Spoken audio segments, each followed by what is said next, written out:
chambers. Procedures for the public comment will be explained by the city attorney shortly. Procedures for the swearing in of parties for the planning and zoning or quasi-judicial items will be explained by the city clerk. The members of the City Commission appearing before this meeting are Alex Diaz del Portilla, Joe Carollo, Manolo Reyes, Jeffrey Watson, and me, Ken Russell, your vice chair. Also appearing are City Manager Art Noriega, City Attorney Victoria Mendez, and City Clerk Todd Hannon. We have a lot of distinguished guests today, residents, dignitaries, celebrities, journalists. Good to see you all. Please be safe. Please social distance. Please wear your masks even when you're speaking. We really want to keep everyone safe. We have not done protocol items in this hall for over a year. We want to make sure we're as safe as possible. The meeting will be opened with a prayer by Commissioner Watson, followed by the Pledge of Allegiance by Commissioner Reyes. Please stand.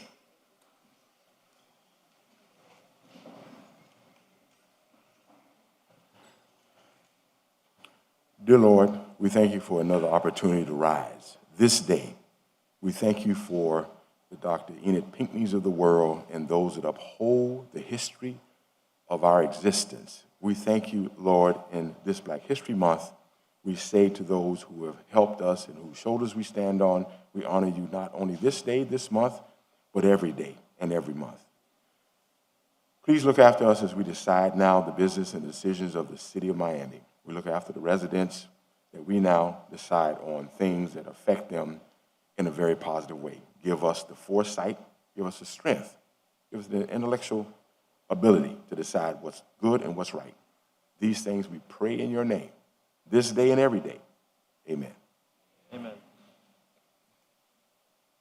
Pledge allegiance to the flag of the United States of America and to the republic for which it stands, one nation, under God, indivisible, with liberty and justice for all. Thank you very much. Before the city attorney reads the rules of the day, good morning, Commissioner. I'd just like to set the stage for everyone so we know what to expect. We have some proclamation items this morning. We'll be discussing some Black history items. We'll be celebrating our commercial janitors of the area. And I'd like to take RE 2 and 3 out of order, recognizing Cuban Americans of distinctive note in our community. And that'll all be before we take up the business of the day. So I will start with the city attorney. Oh, and just to mention, we have a couple of time certain items. At 3 p.m., the Army Corps will be presenting the Back Bay study and any alterations or changes that they've come up with. And at 4:30, we have a shade meeting where the commissioners will retire from the dais and discuss legal options on a settlement. So that is our agenda for the day. Everything else we will try to fit in as orderly as possible. Madam City Attorney, could you read the procedures for the meeting, please? Thank you, Chairman. Any person who is a lobbyist pursuant to Chapter 2, Article 6 of the Code of the City of Miami must register with the city clerk and comply with the related city requirements for lobbyists before appearing before the City Commission. A person may not lobby a city official, board member, or staff member until registering. A copy of the code section about lobbyists is available at the city clerk's office or online at www.municode.com. Any person making a presentation, formal request, or petition to the City Commission concerning real property must make the appropriate disclosures required by the code. A copy of this code section is available at the office of the city clerk or online at www.municode.com. In accordance with 233F and G, the agenda and material for each item on the agenda today is available during business hours at the city clerk's office and online 24 hours a day at www.miamigov.com. Any person may be heard by the commission through the chair upon registering pursuant to published notice for not more than 2 minutes on any proposition before the city commission takes action unless modified by the chair. Members of the public may call 305-250-5454 to speak directly with the city commission on agenda items to be heard at this meeting. Public comment will begin at approximately 9 a.m. or thereafter and remain open until public comment is closed by the chairperson. Members of the public wishing to address the body may also do so by submitting their written comments via online comment form.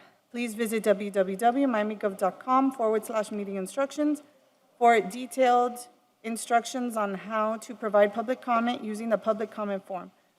The comments submitted through the comment form have been distributed to elected officials and the city administration throughout the day so that the elected officials can consider the comments prior to taking any action. Additionally, the online comment form will remain open during the meeting to accept comments and distribute to the elected officials up until the chairperson closes public comment.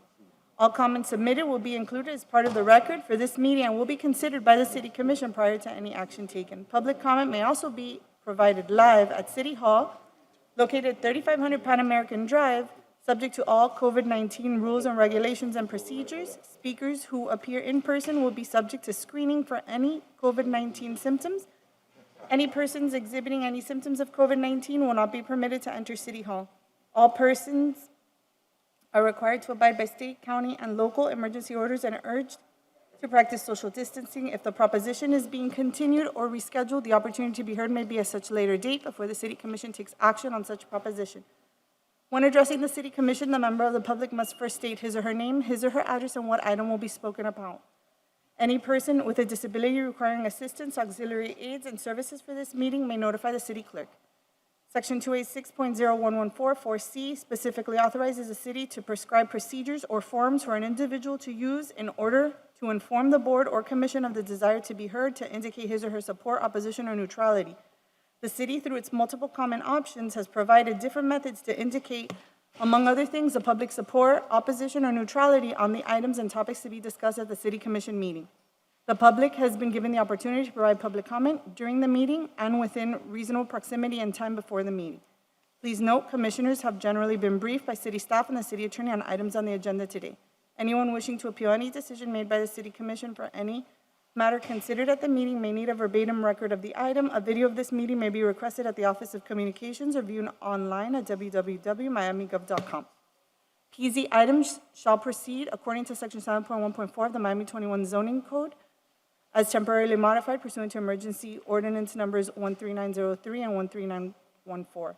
Pursuant to these emergency orders, parties for any PZ items, including any applicant, appellant, appellee, city staff, and any person recognized by a decision-making body as a qualified intervener, as well as applicants, representatives, and any experts testifying on behalf of the applicant, appellant, or appellee, may either physically be present at City Hall to be sworn in by oath or affirmation, or may appear virtually, and make arrangements to be sworn in by oath or affirmation in person at their location by individual qualified to perform such duty.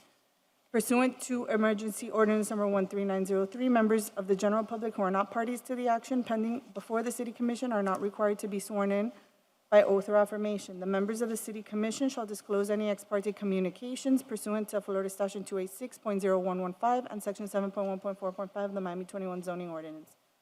Staff will briefly present each item to be heard for applications requiring City Commission approval. The applicant will then present its application or request to the City Commission. If the applicant agrees with the staff recommendation, the City Commission may proceed to deliberation and decision. The applicant may also waive the right to evidentiary hearing on the record. The order of presentation shall be as prescribed in Miami 21 and the City Code, providing the appellant shall present first. The City Commission requires that anyone requesting action by the City Commission must disclose before the hearing anything provided to anyone for agreement or support or withhold objection pursuant to City Code Section 282-8. Any documents offered to the City Commissioners that have not been provided 7 days before the meeting as part of the agenda items will be entered into the record at the City Commission's discretion. When the City Commission takes action or votes on any proposition before it, it shall do so by roll call vote and shall be recorded by the clerk and included in the record. Anyone wishing, please silence all cell phones and other noise-making devices. This meeting is also viewed on Miami TV, miamigov.com TV, through the city's Facebook page, on the city's Periscope channel, on the city's YouTube channel, and on Comcast Channel 77. The broadcast will also have closed captioning. Thank you. Thank you. Mr. Clerk? Thank you, Chair. The procedures for individuals who will be providing testimony to be sworn in for planning and zoning items and any quasi-judicial items on today's City Commission agenda will be as follows. The members of city staff or any other individuals required to be sworn in who are currently present at City Hall will be sworn in by me, the city clerk, immediately after I finish explaining these procedures. Those individuals who are appearing remotely may be sworn in now or at any time prior to the individual providing testimony for planning and zoning items and or quasi-judicial items. Pursuant to Emergency Ordinance Number 13903, those individuals appearing remotely may be sworn in at their location by an individual qualified to administer the oath. After you are sworn in, please be sure to complete, sign, and notarize the affidavit provided to you by the City Attorney's Office. Each individual who will provide testimony must be sworn in and execute an affidavit. Please email a scanned version of the signed affidavit to the City Clerk at thannon@miamigov.com prior to providing testimony on the planning and zoning item and or quasi-judicial item. The affidavit shall be included in the record for the relevant item for which you will be providing testimony. Commissioners, are you comfortable with the notice provision? Oh, sorry, one moment, Chair. Good morning, ladies and gentlemen. If you are speaking on any of today's planning and zoning items, that's PZ 1, 2, and 3, may I please have you stand and raise your right hand?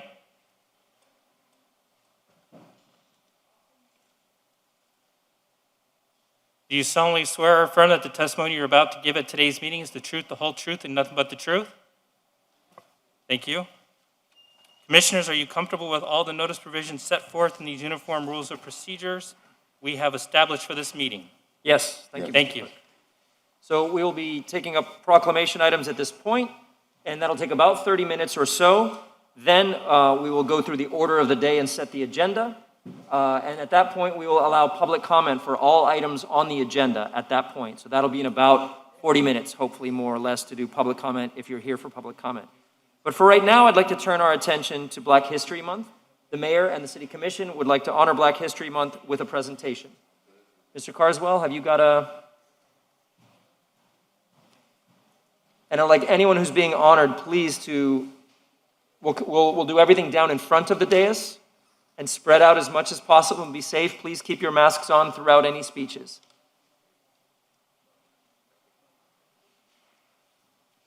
Morning.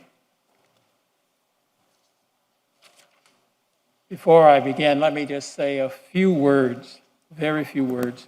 In 1926, Negro History Week was celebrated. It was encouraged and created by Carter G. Woodson. His dates are 1875 to 1950. He was a scholar and a historian. And he felt it was important that we remember those men and women who had made a significant impact on the life and history of the United States, because we need to remember that Black history is American history. And it wasn't until the 1970s, 1969 in fact, that the Black students of Kent State University were the ones to suggest that Black History Week become Black History Month. And so it was. Carter Woodson was one of the people responsible for the date of the month. I've always thought it's sort of interesting that Black history got designated to happen on the shortest month of the year. However, it was selected because, and the time was, because of the birthday of Abraham Lincoln being the 12th of February.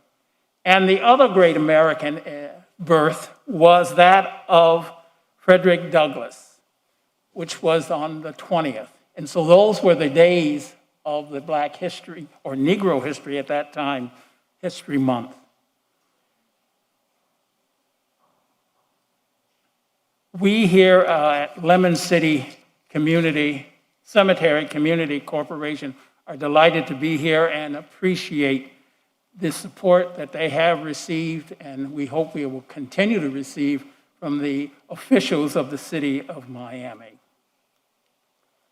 I would like to, if I could, just say a short opening prayer. O God of history, be present with us as we commemorate Black History Month, and remember the men and women who labored to bring peace and justice to our community. Bless this, our city, state, and nation during this stressful time. Bless its people. All this we ask in the name of God. Amen. I'd like to introduce, I believe I'm supposed to introduce Mr. Calvin Hughes. I think I saw him, but it's so difficult with everyone wearing masks.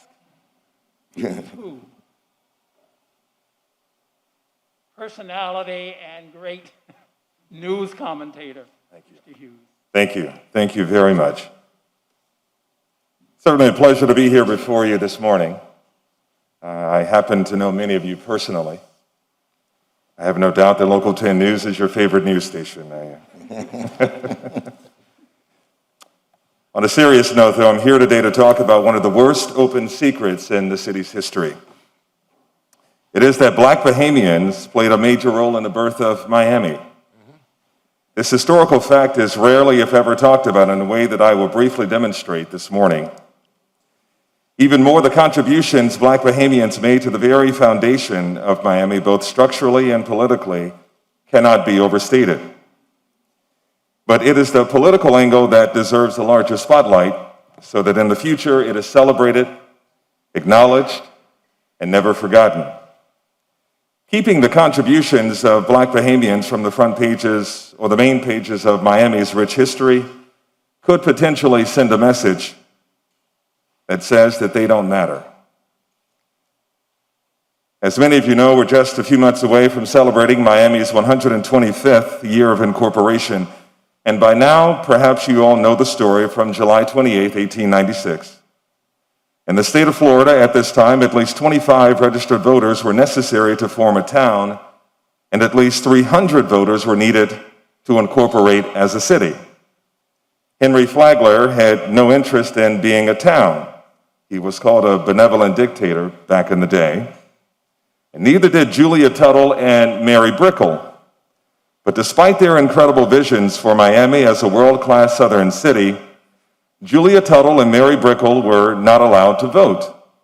The passage of the 19th Amendment would not happen for another almost 25 years. But did you know this? The white incorporators turned to an unlikely group of eligible voters, Black men, who made up more than half of the required 300 voters to become a city.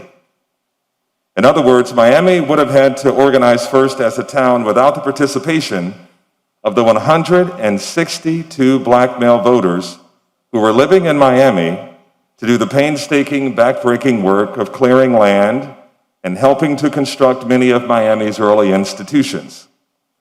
This is the political side of the story that I mentioned that deserves a larger spotlight.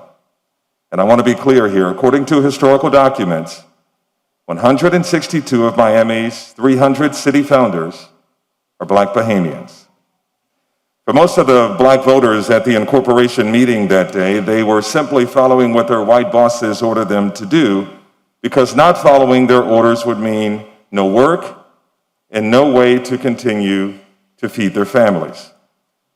But as pointed out by Howard Kleinberg, a former Miami Herald history columnist, there was one independent man in particular who played a more dominant role at the incorporation meeting in 1896. Kleinberg discovered that Isidore Cohen, a Miami pioneer, wrote about the incorporation meeting in 1896 in a diary. And in it, Cohen apparently said, and pardon the language here, that, quote, a darky named Lightburn delivered the best speech in 1896. The only Lightburn at the incorporation meeting was Alex C. Lightburn. We will hear much more about Mr. A.C., as it turns out, A.C. Lightborn, later today when you grant his descendants here a proclamation. But if you will, let's take a quick second to reflect on that historical moment. Safe to say this was a meeting for Mr. Lightborn to be seen and not heard. Yet he was bold, fearless, confident, smart, daring, and unafraid to meet the moment. Sounds like Miami to me. He deserves to be remembered. As written in Thelma Peters' book, Lemon City Pioneering on Biscayne Bay, 1850 to 1925, in chapter 13, titled The Blacks of Lemon City, there were at least 3 identifiable Black communities: Nazarene, also called Nazarene, and Knightsville, which were close to one another, and Bowlestown, all dating back to about 1900. But unlike the city of Miami, Lemon City was never incorporated, even though the small, thriving farming community was, according to Peters, here first. From the video clip that was put together by a film crew by the city of Miami, you're going to see and hear much more about these communities and how the name Lemon City vanished from the map by about 1925. Now, I began by saying that this is one of Miami's worst open secrets. By acknowledging Lemon City, a vibrant, mostly Black community, the 164 Black Bahamian incorporators or founders who made it possible for Miami to become a city in 1896, The Black Bahamian workers who clear the land with hours of backbreaking work from sunup to sundown for only $1 a day. You say to our city's Black ancestors that you matter. And to historians and activists like Dr. Enid Pinckney and Dr. Dorothy Fields Jenkins, the founder of the Black Archives Foundation, you say that your years of work to preserve the legacy of Lemon City matter. And what better way to say that you matter than by making sure all of Miami's founders are remembered, not just the names that we're all familiar with, like Flagler, Tuttle, and Brickell. And I don't see the mayor, but Mr. Mayor, it's another way of saying Miami for everyone, a phrase that you're quite familiar with. As promised, there is the video presentation to highlight the unveiling of markers in what used to be Lemon City, Nazarene, Knightsville, and Bolestown to future generations. Take a look at the monitors. Today, we were able to speak with Dr. Enid Pinckney as well as Larry Gutierrez, two people whose families have been in the city of Miami since its inception. Well, the history of Miami is very important to me because I was born here. I was born in Overtown, and I'm 89 years old. And Dr. Pinckney, I appreciate your comments because it really hits home. It hits right to the point of why the 125th anniversary celebration was created. The tagline is honoring the past and embracing the future. And the goal and objective is to honor our predecessors, to honor folks like you, Dr. Pinckney, those that are the founders, if you will, that have advocated and built the basis as to where this city is today, and to honor the efforts of not only them, but folks like yourself that have carried the torch for so long. And that's why I'm involved as well.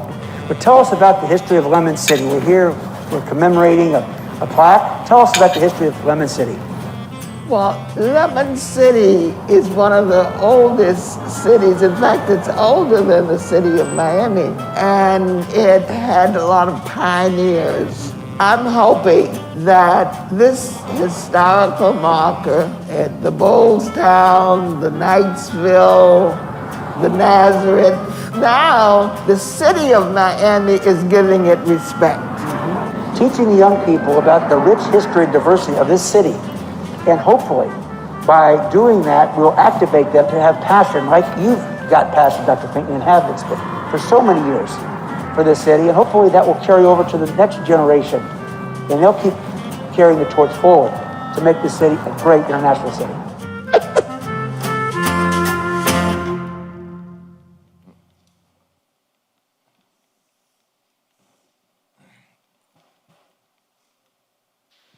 Good morning. Giving respect to the mayor and city commissioners and ladies and gentlemen, my name is Gary Allen, and I'll be doing an original spoken word piece today entitled History Shouldn't Be a Mystery, with a brief audio introduction by my aunt, Enid C. Pinckney. Well, it's important to know history because you need to know who you are. You know, before you can help somebody else, you got to be solid in yourself. Now, who are you? Where do you come from? Who are your people? What did they do? What's their story? What is your story? Yeah. Do you know your story? You need to know that. Well, upon what foundation are you built? Yeah. Are you, and if you don't know that, you might be on some sinking sand, which where you're going to be going down. So you got to get solid with the history as to who you are. History shouldn't be a mystery. So why do we cover up and hide the history? We have built buildings on top of bones and left grave sites without headstones. And we've said to ourselves, just leave it alone. The past is the past. That's what we say, but how can the past be the past when you see the same things today? It's the same old bondage and same old pain, Same old mindsets and same old chains got us shackled to the past and living like slaves, and we don't even know who's buried in those graves. Can't we hear the voice of the dead crying out from the ground because the history of their lives is nowhere to be found? Their stories have been covered and hidden in dirt, and the children cry out from the pain and the hurt of not knowing who they are or where they come from. It's the same old story to which we become numb. They say that those who don't know history are doomed to repeat it, yet we've become so conceited into thinking history doesn't matter. While the voices from the past haunts us, we're caught up in needless chatter. Have we become so concerned about getting our pockets fatter and climbing the corporate ladder? I don't know about you, but I hear the pit, pit, patter in my dreams. Footsteps in the darkness and silent screams. There's no rest for what has not been resolved. Hidden mysteries from the past yet to be solved. History shouldn't be a mystery. So why do we cover up and hide our history? It's time to stop the cover up and the hiding of bones. May the voices of the forgotten finally be known. Tell their stories to the youth. No more lies built upon truth. It's time to face our past and deal with the pain. Remember from whence we came and stop building pretty buildings on top of our shame. It's time to face our fears and walk in faith. Love, not hate, make peace before it's too late. Tear down the walls that divide. Forgive one another, cast away the pride, and put the pieces of the puzzle in place. Heal the fragmented memories from our past and feeling displaced. It's time to restore dignity to the families that cry out from the pain. Remember Lemon City, Bowles Town, Knightsville, and Nazarene, and the contributions they made, the sacrifices they gave. Let's honor their lives and voices from the grave. Today we remember on whose shoulders we stand, those who worked this land with machete in hand. Let us remember the achievements of those who paved the way, those who look forward to the future and a brighter day. Let us celebrate their legacies and don't leave them out. From the rooftop we shout, no more left out and left behind. Today should be etched in our minds and recorded in the annals of our city's history. Today we shine light on darkness for the whole world to see, and never ever forget that history shouldn't be a mystery.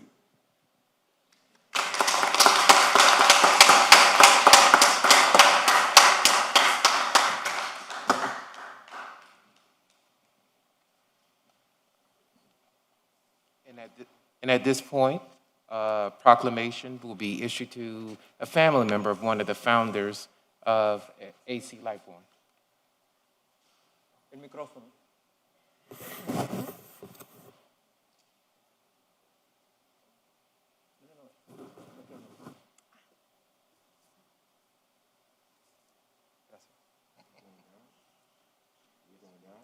Yeah, I think we're The proclamation.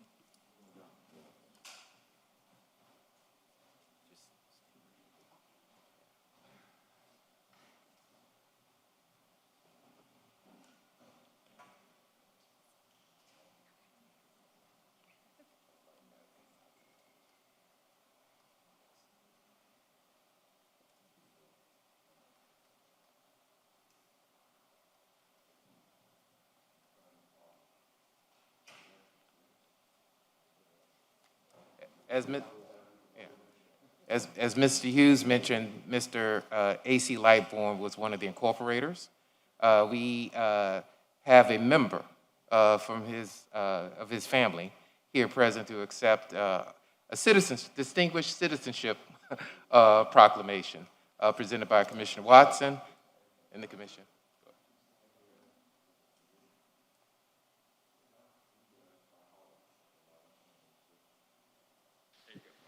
Now you can hear me. Now I'm here. 1, 2, 3. It's an honor for me to be able to do this for a lot of reasons, because we are lost in this frying pan of a great meal that's been made by a lot of hands. I'm happy to say that they found you, I know it couldn't be done last year, but now we're all here, and I'm honored to be a part of it. Right? From the mayor and the commissioners, Commissioner Russell, Commissioner Diaz de la Portilla, and Commissioner Manolo Reyes, and in his absence, Commissioner Joe Carollo. The City of Miami Distinguished Citizen presented to Alexander C. Lightbourne. In recognition of his service, he was one of the 162 black men who signed the charter to incorporate the City of Miami in 1896. Bahamian-born Lightbourne lived from 1850 to 1908 and is listed as an incorporator on the city charter. A railroad postal employee, Lightbourne was a founding member of Bethel AME Church, served as Sergeant at Arms for the Florida House of Representatives, and was a teacher and justice of the peace. Thank you for your service. We know you're up there. In our community, to advance the quality of life and contribute to the City of Miami. Thank you.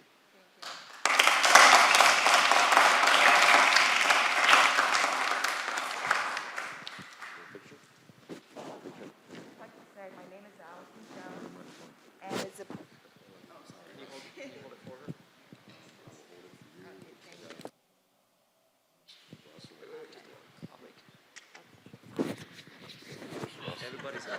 Everybody's home. No offense, Commissioner Watson. Sanitizing guy. Okay, hello, everybody. Good morning. My name is Allison Jones, and it's an honor to be here. I just want to say it's a privilege to be here on behalf of my family, accepting this honor for my great-great-great-grandfather, A.C. Lightbourne, and for the recognition for all of his contributions to the City of Miami. Thank you.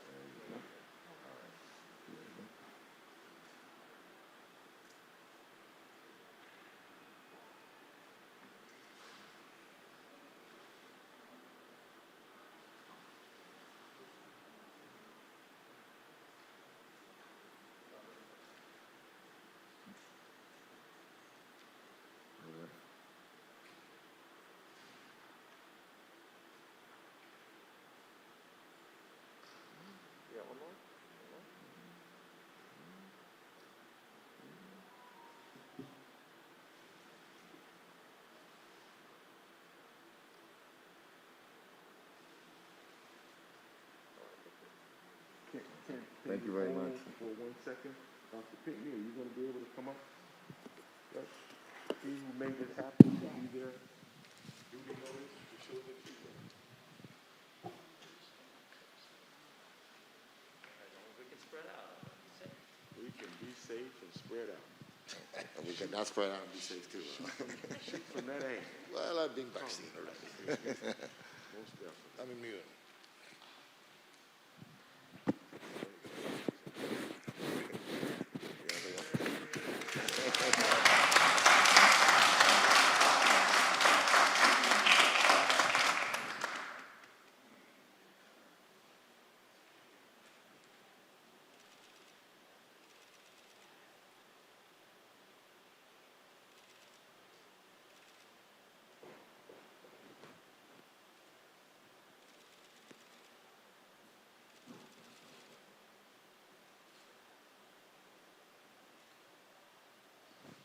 Thank you all.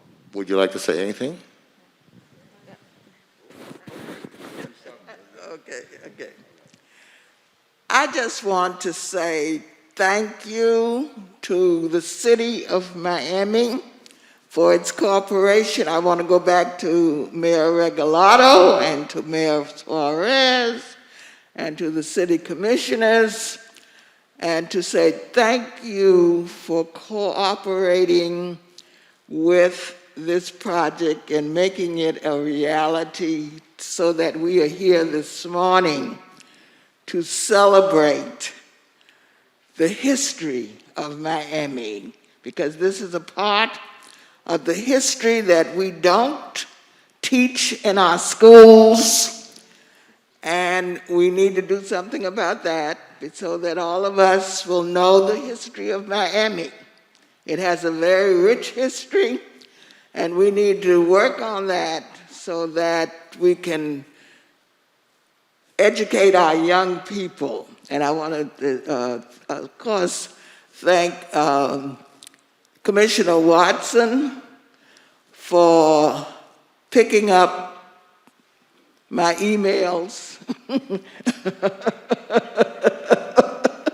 and doing something about them and not ignoring them. I want to give you that special recognition this morning, and thank you so much. I want to thank all of you for being here, and thanks to the Lemon City Cemetery Community Corporation. Thank you so much. Ms. Pinckney, let me get you some hand sanitizer there. All right, there you go. We're good. Thank you all very much. All right, all right. Everybody's got to stay healthy. There we go. Thank you, everybody.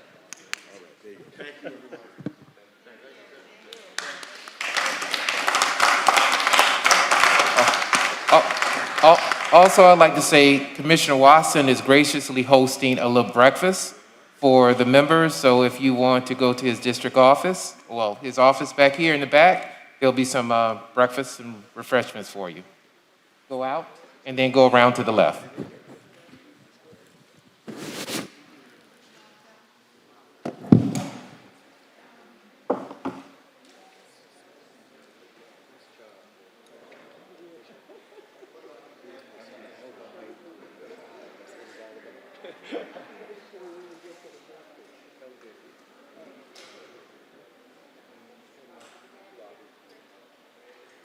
We have a couple more proclamation items. To those of you who are here for the business of the day, thank you for your patience, but you know, it's really nice to be able to honor those in our community who definitely deserve it. We haven't been able to do this for quite a while, and I think we're finding our ways to work safely with COVID and as much as possible. But thank you for your patience. I believe the commercial janitors and their representatives are coming in for a salute at this time.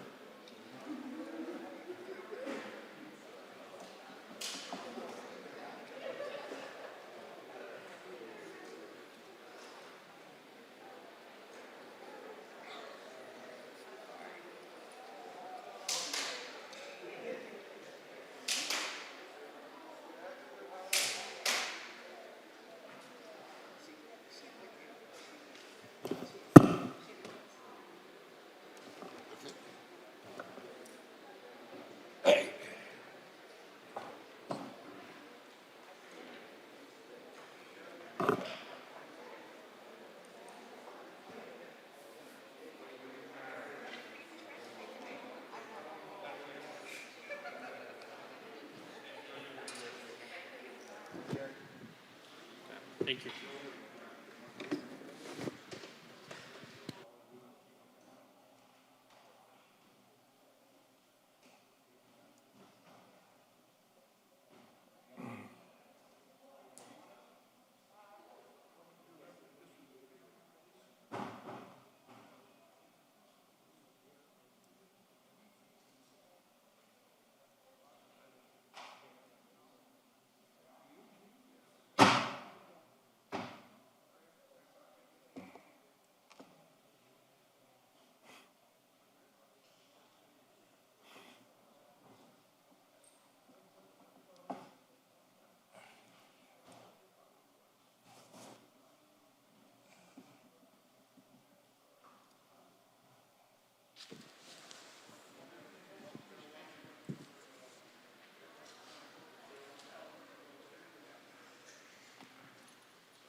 Oh, they got a misprint.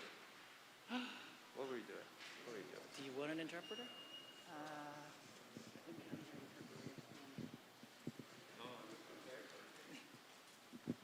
Please, let's spread out just a little bit for safety.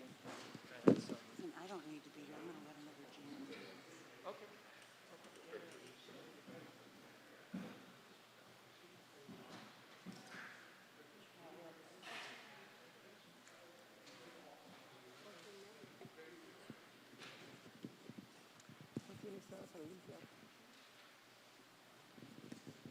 Good morning. Buenos dias. Thank you for joining us. So we're here to celebrate and salute commercial janitors throughout Miami. These are working families who want nothing more than to make our buildings safe and clean, but also to provide for their own families, hope for a living wage, and for the PPE protection that they need during this time as frontline workers. And so for everything you do and for everything you go through in the city and everything you fight for to serve our community, we want to say thank you. Queremos decir muchísimas gracias para todo lo que hacen ustedes. And I'm going to read this salute, Miami Janitors 32BJ. The City of Miami salutes Miami janitors as they are essential to the City of Miami's economy and to the health and safety of the city's communities. With nearly 40,000 janitors employed across the metropolitan area, and with the number of projected jobs in janitorial services to increase by more than almost any other occupation in the next decade, the city recognizes that in order to attract and retain businesses in finance, tech, and other sectors, the city's commercial sector should uphold a responsible standard for cleaning services inside its commercial office buildings. The City Commission supports and urges cleaning contractors to provide adequate working conditions and for essential workers who service commercial office properties. It's therefore fitting that the elected leadership of the City of Miami pause in our deliberations of governance to salute Miami janitors, presented on behalf of the City of Miami Commission by Mayor Suarez and myself, Commissioner Russell. Thank you very much, everyone. Thank you.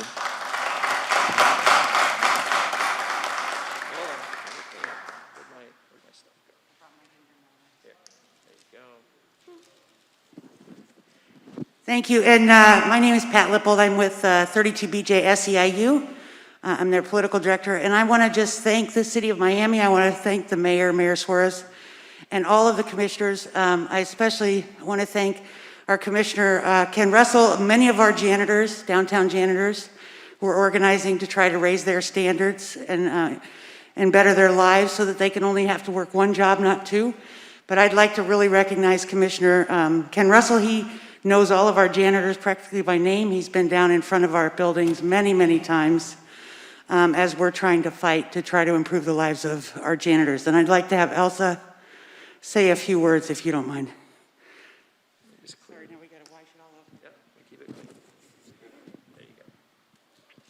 Buenos días a todos. Primero que nada, quiero darles las gracias por escucharlos. Nosotros somos trabajadores esenciales de SFM y pues estamos en huelga ahora por irregularidades de la compañía. Y pues sucesivamente venimos reclamando muchas cosas y ellos no tratan de no escucharlos. Muchísimas gracias. Yes, of course. Thank you. She wants to translate what you just said. My name is Elsa Romero, and I'm here with my fellow coworkers, Kadir Arauz and Milagros. Me and my fellow coworkers are on strike right now because SFM, our contractor down at the Miami Tower, has violated our rights. We have an unfair labor practice, and SFM doesn't want to recognize our organizing efforts for better working conditions as essential workers. And I just want to thank all of you for being here today, for supporting us. Thank you to the Commission, thank you to Ken Russell, and to the Mayor for supporting our efforts in our organizing fight.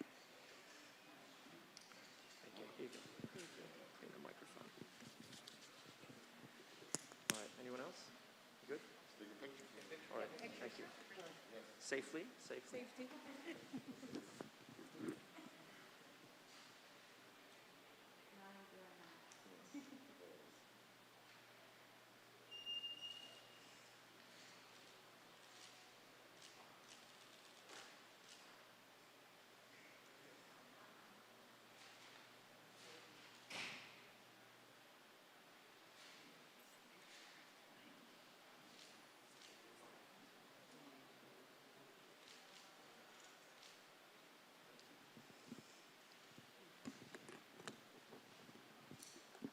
We all set?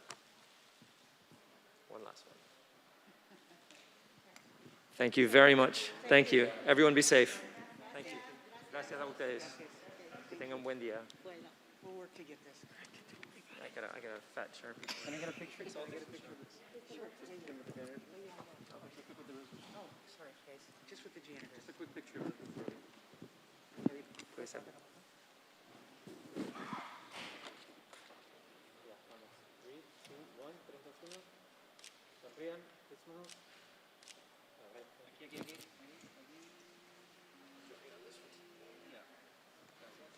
Thank you. Thank you, sir. Oh, thank you. Oh, my. I got you. Ah, gracias. Gracias.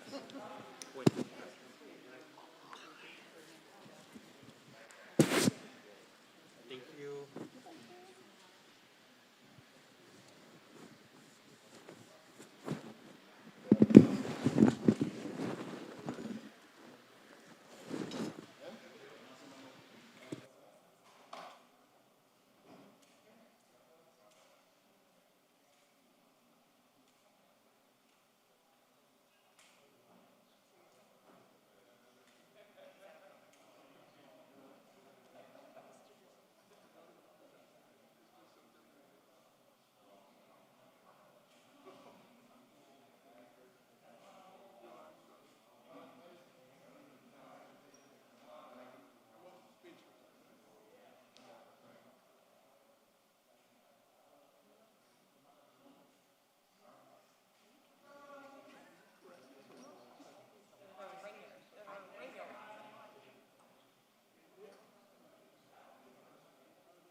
Could start public comment.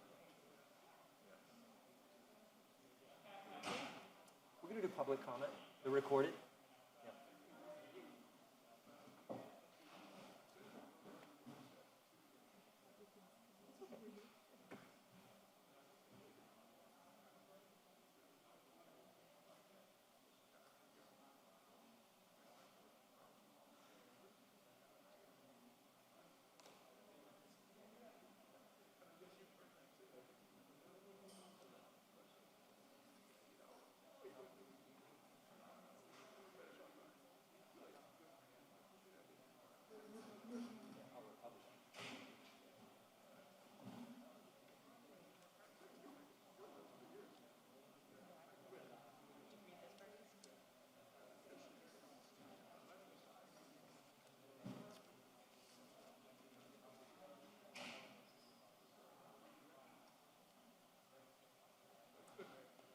So what I'd like to do at this time is go ahead and play the recorded public comment or anyone who is called in to allow to be heard. And just a reminder, we have speakers throughout the building. So no matter where any commissioner is at this moment, they have the ability to hear the public comment.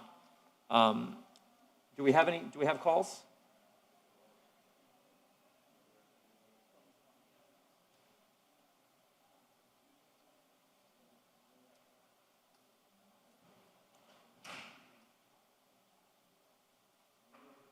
It's not ringing yet.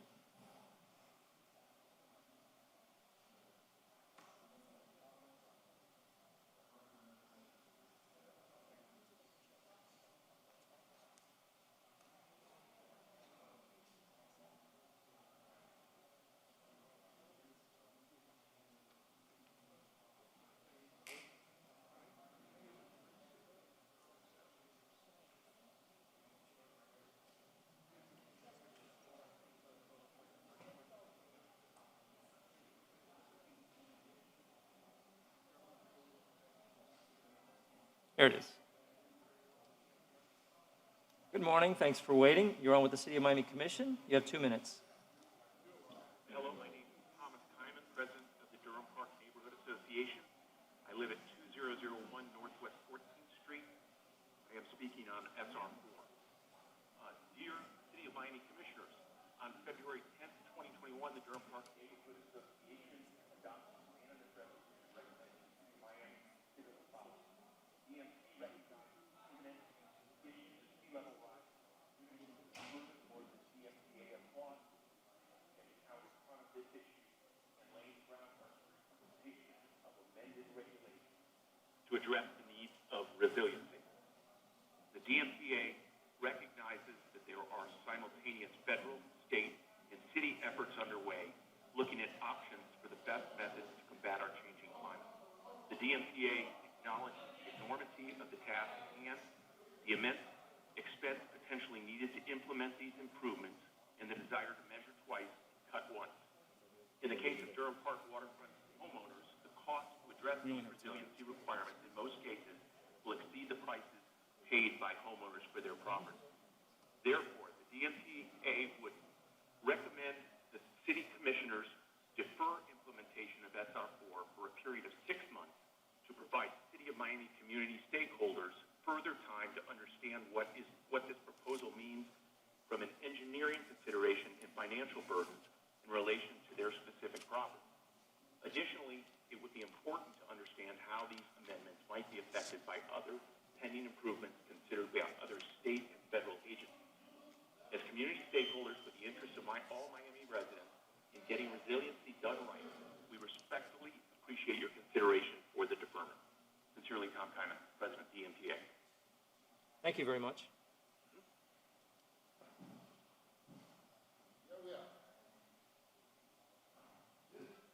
We have another call. Good morning, you're on with City Commission. You have 2 minutes, please. Good morning, Honorable City Commission. Brett Bell, Managing Director of the River Commission, with offices located at 1407 North. I'm happy to provide the Miami River Commission's advisory recommendations regarding the following 4 agenda items. CA2, support for the state-owned submerged land lease, provide 2 boat slips at the Hyatt Regency for a recreational vessel and water taxi service. RE5, during a publicly noticed meeting on February 1st, 2021, the Miami River Commission adopted a unanimous resolution urging the Florida legislature to adopt HB 387 to amend the Property Assessed Clean Energy Program, otherwise known as the PACE program, to assist property owners with financing for flood mitigation and resiliency improvements, including seawalls. DI3, during a publicly noticed meeting on February 1st, 2021, the Miami River Commission adopted a unanimous resolution joining U.S. Senator Marco Rubio and the Miami Downtown Development Authority, supporting Miami-Dade County's request submitted to the U.S. Army Corps of Engineers for a time extension to successfully complete the Corps' Miami-Dade Back Bay Storm Risk Management Feasibility Study. Miami-Dade County's requested time extension is needed to reach consensus amongst varied stakeholders and finish this critical study with widespread support to ensure that Congress will authorize and fund its implementation in order to provide much-needed protections for our county. The vulnerable Miami River District depends on significant federal funding to address future storm surges, as the sea level unfortunately and concerningly continues rising. The final agenda item is SR4, where the River Commission on March 2nd, 2020, respectfully recommended approval with the following 3 remaining conditions, which are yet to be sufficiently resolved. Number 1, work on addressing the required financing. Number 2, consider any differences which may be needed for both dockage. And finally, number 3, in response to a code violation, amend the compliance deadline to 5 to 6 years to provide time needed to secure funding. Your continued strong support for the Miami River District is appreciated. Thank you very much. There are no more calls. Now I'd like to open up for public comment, anyone who's here to speak on the agenda items before us. So please line up at separate lecterns. We'll clean the lectern between each use, so you don't have to touch anything if you don't need to. You have 2 minutes. All you have to do is say your name, which item you're speaking on, and the floor is yours. Sure. My name is Rachel Cardello. I live at 2175 Tiger Tail Avenue, and I'm speaking on behalf of FR2 8564. First, I'd just like to read quickly from my friend, Elena Carpenter. She had to leave, but asked me to say a few words on her behalf. She resides at 1660 South Bayshore Court, Coconut Grove. Thank you, Mayor Suarez, for a resolution that will clarify the intent of our code. Thank you, commissioners, for giving voice to your constituents when affected by development and preservation. Short and sweet, but to the point. So I'd like to add to that, I want to also extend appreciation on behalf of the Village Council, as well as many other community groups, to the mayor for introducing language that amends very important chapters to not just the city of Miami, but especially Coconut Grove. This revision gives an equal voice to those who work tirelessly to protect important natural and historic assets with very limited tools. This revision starts to acknowledge that our environment, our trees, our historic buildings are shared assets that contribute to the larger community and its character. This revision simply gives the opportunity for the city review boards and the commission to hear additional information on items that are before them. There is no harm in information. We all know information is power, and it's only going to make better decisions for everyone to have the information available. So thank you very much, Mayor, and please support the proposed language for revisions to Chapter 17 and 23. Thank you. Thank you for your comments. Good morning. Good morning. Rose Pujol, 2455 South Bayshore Drive. Thank you very much for handing this out, City Clerk. I'd like to say that I am so happy, we are so happy, the city is so happy to see you back, to have the city hold City Hall meetings. It is a tremendous opportunity, I think, for the city of Miami to celebrate today. I understand you've been doing it for about 5 sessions now. Very quickly, I'd like to speak on behalf of the mayor's ordinance, FR2. I'm speaking on behalf of our organization, Bayshore and Grove, and the following organizations and other members. We urge the adoption of this important ordinance, which will augment chapters 23 and 17 of the City of Miami Code. I must mention the organizations that we are collaborating with in partnership.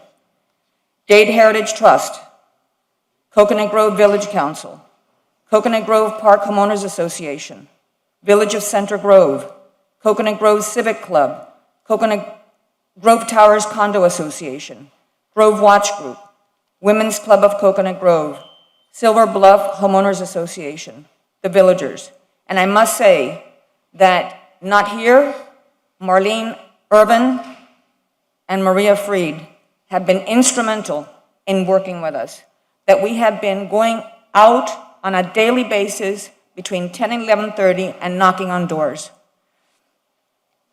This ordinance assures fairness to all citizens, not just developers, transparency for actions taken by the Commission, affording due process to all citizens, not just developers, curtailing the waste of tens of thousands of dollars the city spends defending suits by citizens and neighbors who are especially affected, yet were precluded from speaking. And very dear to my heart, and I think to many people sitting here today, responsible development and sustainable climate adaptation strategy. This ordinance makes a pact with your constituents that whenever any one of them has any special or unique or legally recognizable interest in a proposed development matter, their voice will be heard. Thank you very much for your time. Thank you. Is there anyone else here who'd like to speak on any item on the agenda? You have another call? We'll bring it back in. Not yet. Thank you, Mr. Chairman. Commissioners, Manny Pliegues, 4000 Malaga Avenue, Miami, Florida, 33133. As most of you know, my family and I have lived and worked on the Miami River for many, many, many years. I'm here to speak on SR4. I believe that SR4 is very, very well intentioned and has good intentions. But I have to impress upon you the negative potential impacts that it has on the property owners, particularly along the Miami River. Accessibility will become a very, very, very, very bad issue for property owners on the Miami River that abut the Miami River. I would ask you and I would plead for you to please defer this item so that the manager, so that we at the Miami River property owners can try to show and explain to the manager what kind of detrimental impacts the passage of this ordinance would have. Give us one more 2-month period as a deferral.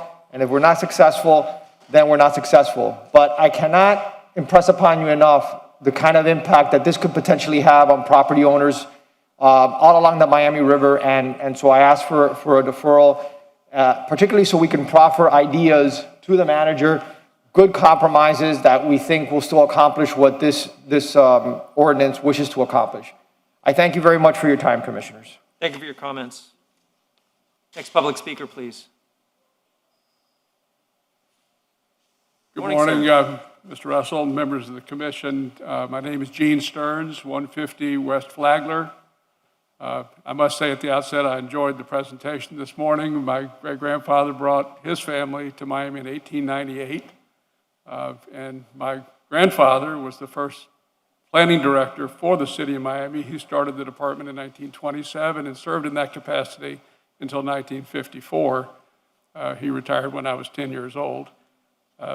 And respect enormously the history of this community. In order to appear here today, I had to register as a lobbyist. And I originally registered for 9 people in one filing, and I was told no, I had to file separately for each of the 9. And the significance of that, it was not lost on me because of the subject I'm speaking on today, which is the agenda item, which is item CA3, the resolution to propose a settlement of the issue involving West Flagler and a casino or gambling facility in downtown Miami. Mr. Stearns, that's RE4. RE4, okay. Sorry to forgive me. correct.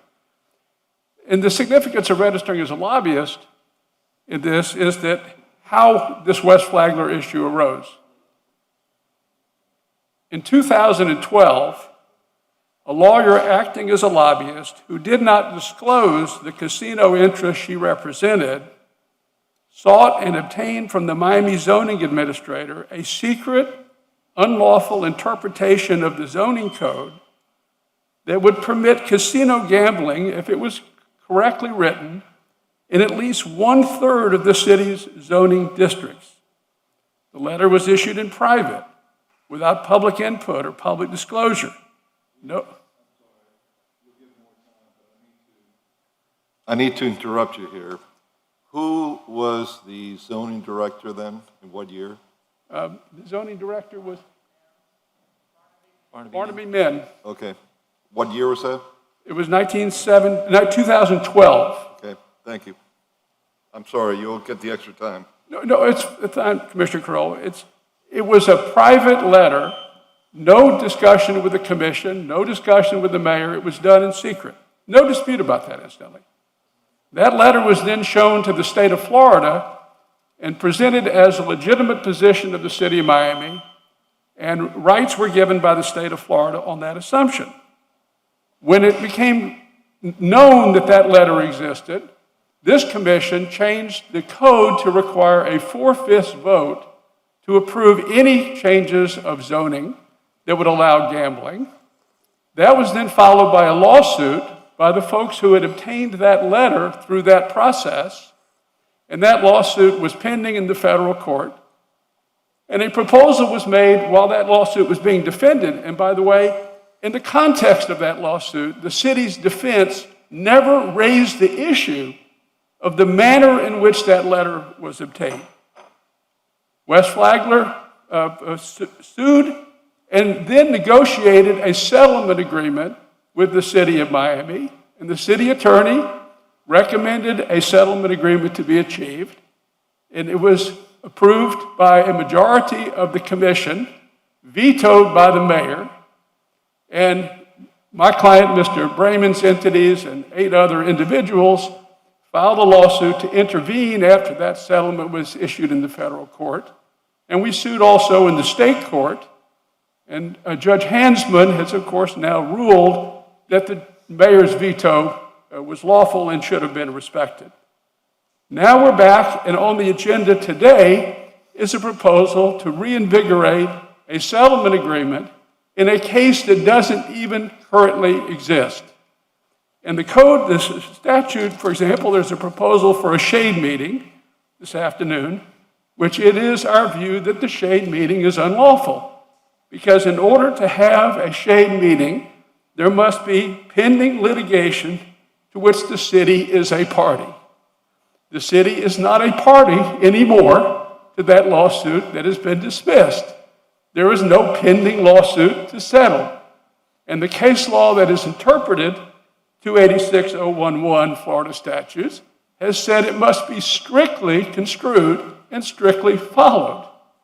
So if there's a discussion of settlement of a case that is not currently pending, it has been dismissed, then it is inappropriate to have a meeting outside of the sunshine.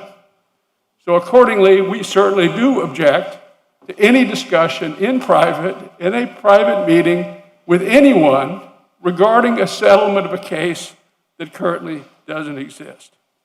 Now, it's important to understand the essence of the claim that was brought asserts vested rights obtained by a lobbyist who didn't register to lobby, obtaining rights that no one knew about that had been concealed. That's the claim. And so, as a practical matter, where we find ourselves is a state court judge, respected judge, has found that the letter has no legal effect whatsoever and gave no rights, and that the only rights obtained were virtue of a settlement agreement that the mayor vetoed. So we would respectfully urge you, A, not to have a shade meeting.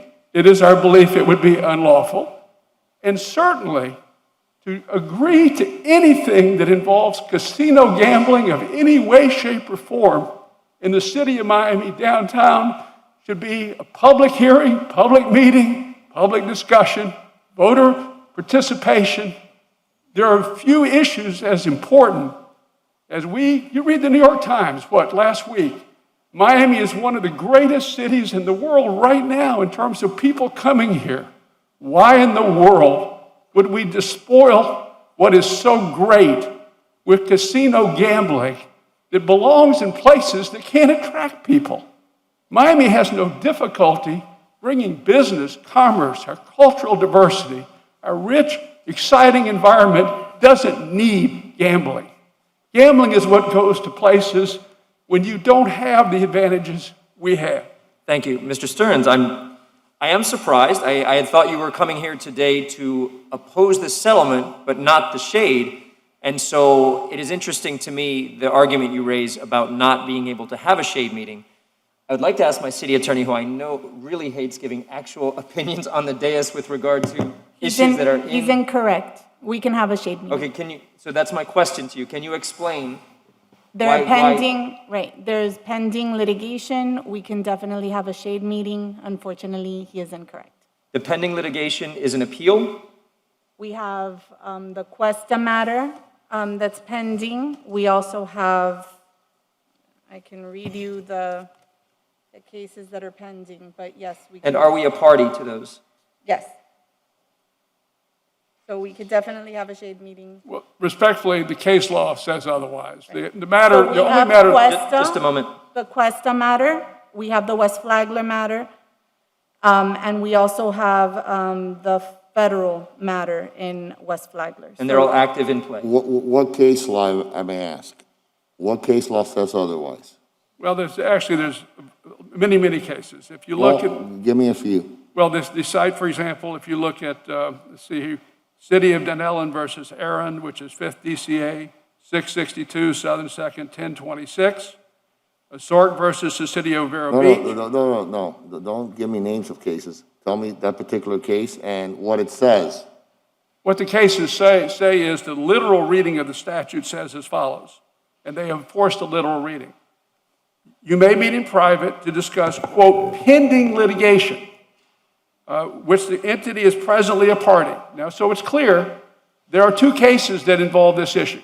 One is pending, which isn't the one I believe that was noticed for a shade meeting. The pending case is the one that I am involved in, which deals with the mayor's veto. That is pending. You can talk about that in a shade meeting.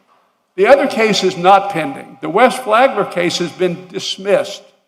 And in order to bring it back, the plaintiffs would have to reinvigorate it, which raises issues that we have a pending motion to intervene if it is ever raised again. Mr. Chair. You're recognized. He actually filed... Hold on, Vicky, hold on. Just a moment. Hold on. So we can have a shade meeting to deal with the issue of the mayor's veto, You can, yes, you can. okay? But not to deal, in your opinion, hold on, I'll get to you. In your opinion, or you cite case law, but I didn't hear what the case you cited, Denellen, City of Denellen, I didn't hear your explanation for it correctly, maybe I didn't understand it. We can have the meeting for the shade meeting for the veto. Why can we not have a shade meeting for the settlement agreement that's already, that the city is negotiating or trying to settle with West Flagler Associates? Commissioner, that case has been dismissed. It is not a pending case. And therefore, Is there an appeal to that case? Sorry? Is there an appeal to that case? No, that case has been dismissed. It's gone. West Flagler has been dismissed. The case involving Casta is a pending case because the appeal period is not yet run and a summary judgment has been issued. It's not final. So you can that's the mayor veto case. You can discuss the mayor veto case in shade and whether or not you want to appeal that, obviously. But as far as West Flagler, there is no pending case that you can be discussing in secret. And I make the point is that there are opinions and there are opinions, but this is a dangerous one to take. Because if you're invited to a secret meeting to discuss a case involving gambling. It's not a secret meeting. Let's clarify, please. It is not a secret meeting, sir. A shade meeting. It's a shade meeting with It is transcripts. it is a legal process that most cities use throughout the country that has sunshine laws in effect. It is a shade meeting. That's why it's called a shade meeting. Not secret. And it's made public after the fact, Thank sir. you. It's made public after the fact. So please don't do that because it creates a wrong perception as to what we do here in government. Yes. That is not correct. It is Well, not a secret meeting. One of the problems with masks is I can hear every other word that you maybe. Well, then let me say it a little bit louder. It is not a secret meeting. It is a shade meeting. I misspoke. That's allowed by law. That is made public after the fact. The transcripts.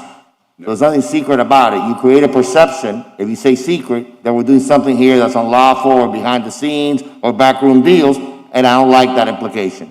Commissioner, I hear you. Do you understand me? Do you hear me? Yes, Thank you. But if I may, the law allows shade meetings. Yes, And sir. you're right, I shouldn't call it a secret meeting. The law allows shade meetings, but it is outside the sunshine. And the restrictions on what a shade meeting is are clear. It has to be for pending litigation in which the city. That was why I asked you the question. Now, I would like to hear from West Flagler, any representative from West Flagler. Hold on. Can we finish the train of thought here? No, please, just, Thank you. we'll keep it in Commissioner, order. I'm not here on behalf of West Flagler. I just wanted to offer the case law that you were asking for because I have it handy. Okay, but I also would like to hear is in fact any pending litigation or future litigation that's in place for this matter, because I need to know both sides of the story, right? Understood. I'm only standing here to offer you the case law. Give me the if you case want law. it. Okay, so the case law includes the city of Dunellen versus Iran, where in that case, it sort of sets out the general rule that you have to have strict compliance with the actual wording of the statute. And the wording of the statute says pending litigation that you're presently involved in, right? So the city is definitely a party to both cases that are mentioned in the notice. The West Flagler case has been dismissed. The federal case, it's been dismissed. Right. It is not dismissed. That's the point. He filed a pending motion to intervene. How can the case be dismissed? if Madam there's a City pending Attorney, motion? just one moment. This is Absolutely, we this want to is hear your not- side. It's not a table, dinner, table conversation. Let's just take it step by step. Through you, You're Mr. Chair. I may want to go back, I'm gonna go back to you to ask you for your opinion. Give him a chance to give his argument. There is an actual court order dismissing that case. Why? Because there was a settlement, right? So the federal courts are very quick to throw off cases from their dockets. So as soon as he gets a settlement, the judge says, okay, dismiss. You guys can come back if you have a fight over the settlement, but it's dismissed, it's over. So the West Flagler case, which is what this settlement that you're going to be discussing about, is no longer pending, it's no longer active, it's dismissed. There is another case, the Cuesta versus City of Miami case at the circuit court level, and that case is pending. But based on... Mr. Chair, it's... I just have one question on exactly what you just said. It's my line of question. Just give me a few minutes. You're recognized. I will be fast. You're recognized. As fast as I can be, as quick as I can be. So there is a pending case Yes. that we can discuss at a shade meeting that involves the same issue. What you can discuss, and the statute is specific here, what you can discuss is settlement and attorney's fees, like costs, how much the city wants to spend on it. Litigation Attorney's fees? Yes, correct. Vicky, please. So we can have a shade meeting to discuss the pending litigation. The Cuesta case. According to the city of Denellen case that you cited, which is basically, in essence, the same case, right? I'm sorry, It's in essence the same situation, the same case. It gives us a broad parameters to have conversations about this case, right? In a shade meeting. no. Okay, tell me why not. So the settlement that this commission has seen in the past has to do with the federal case. It has nothing, it doesn't touch on the Cuesta case. The Cuesta case is about the mayor's power to veto. Yeah, we already established that we're gonna have that Okay. conversation. But those are different topics. One is Right. about a settlement about over gambling and legislation that you all passed. The other one is about whether the mayor can veto Through something. you, Chair. So we can have a shade meeting if we decide to override the mayor's veto as an example, we can have a shade meeting about that. About the settlement and about the expenses. Okay, all right, I got it. Can we hear from Ms. Mendes? But before, I would like to ask a question as well. If the federal case is not active, which the city attorney is about to opine that it is, why are we considering a settlement item on that case? You can always consider a settlement to threaten litigation, for example. You just can't do it in the shade. So you could have this conversation all day in the open, in the sunshine, on a settlement. Someone could come over and threaten to sue all of you, and you can decide right there and then to settle it. Even if it's not active? But as long as it's in the sunshine. Understood, and I agree with every point that you said, except for whether or not, at this point, there is an active federal case, because that seems to be the crux of the issue. Understood. If there is an active federal case, we certainly can meet in the shade, discuss strategy, and come to an agreement on which we can take action about the actual settlement item. For me, the settlement item itself should not have been on our agenda until we had had a shade and discussed our own internal legal strategy. Because a settlement on an agenda implies a momentum to start with. We may want to take it a complete different direction. A settlement on the agenda creates public notice, public comment for a legal strategy we may not want to take in such a public way. So in my mind, we should be in shade, but maybe we shouldn't have a settlement on the agenda yet until we in shade decide that that's the direction we want to go. So let's start with the city attorney in explaining why we have an active federal case at this point on which we are allowed to have a shade meeting. And thank you for your patience. Yes. Thanks to Mr. Stern, we have an active federal case. He has a pending motion to intervene. It is still an active case. With regard to the Cuesta matter, only one issue, one discrete issue was resolved by the court. We still have that pending case. So there are two pending cases, a possibility of an appeal. All these things are in play. That is why we can have a shade meeting. For you to decide whether you enter into a settlement or not, Chairman, I just want to remind you, our past practice, and if you want to change that, that is fine, but our past practice has been when you have a shade meeting and there's a possibility for a settlement, the settlement is placed on the agenda so you know what you're talking about in the shade meeting. So that's what we've done. If you want to change that process, we can. I don't care how we do it. You are the bosses here. You decide what you want to do. You decide what you want to settle. You decide the strategy. Mr. Stern should not tell you that you cannot have a shade meeting. Thank you very much. Mr. Chair? Yes, you're recognized, Commissioner Reyes. Mr. Chair, I have heard, I think we have heard enough if we should have a shade meeting on that. I mean, we are, like you said, we are the boss, but she is the expert. And that's why we have an city attorney. Yes. And for the way that I understand it, I don't know anything about law, and I know a little bit about numbers, but I don't know anything about law. But if there was a decision by a judge of, in regard to an action that this commission took, and if there is a possibility that the commission, that we can recommend an appeal on that decision, I think that we should have that's enough of future future actions. You see, in my opinion, in my book, okay.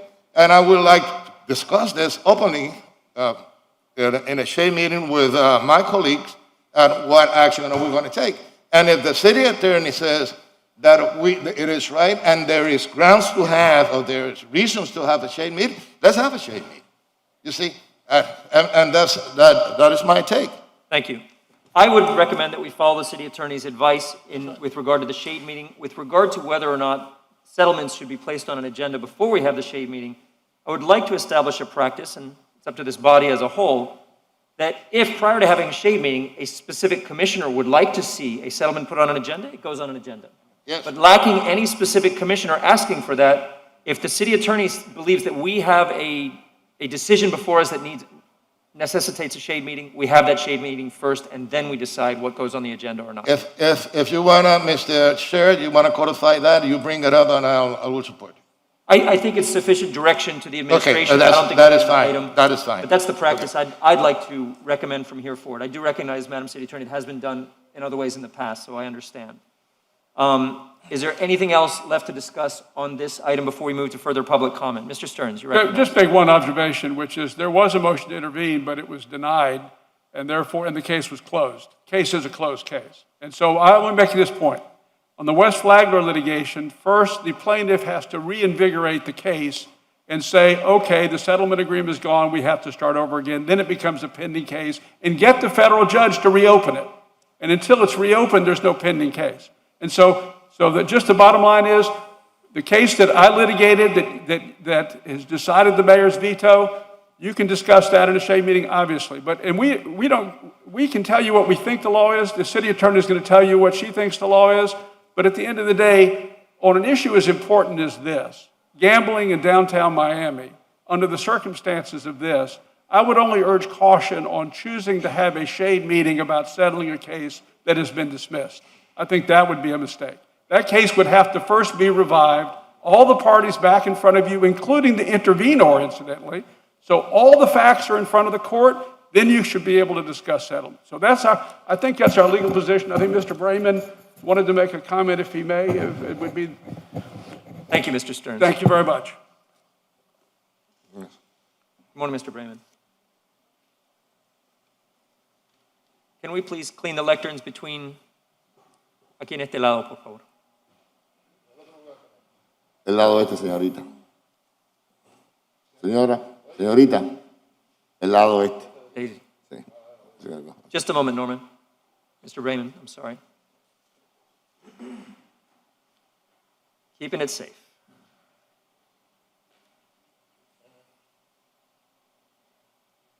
I like your tie. Purple.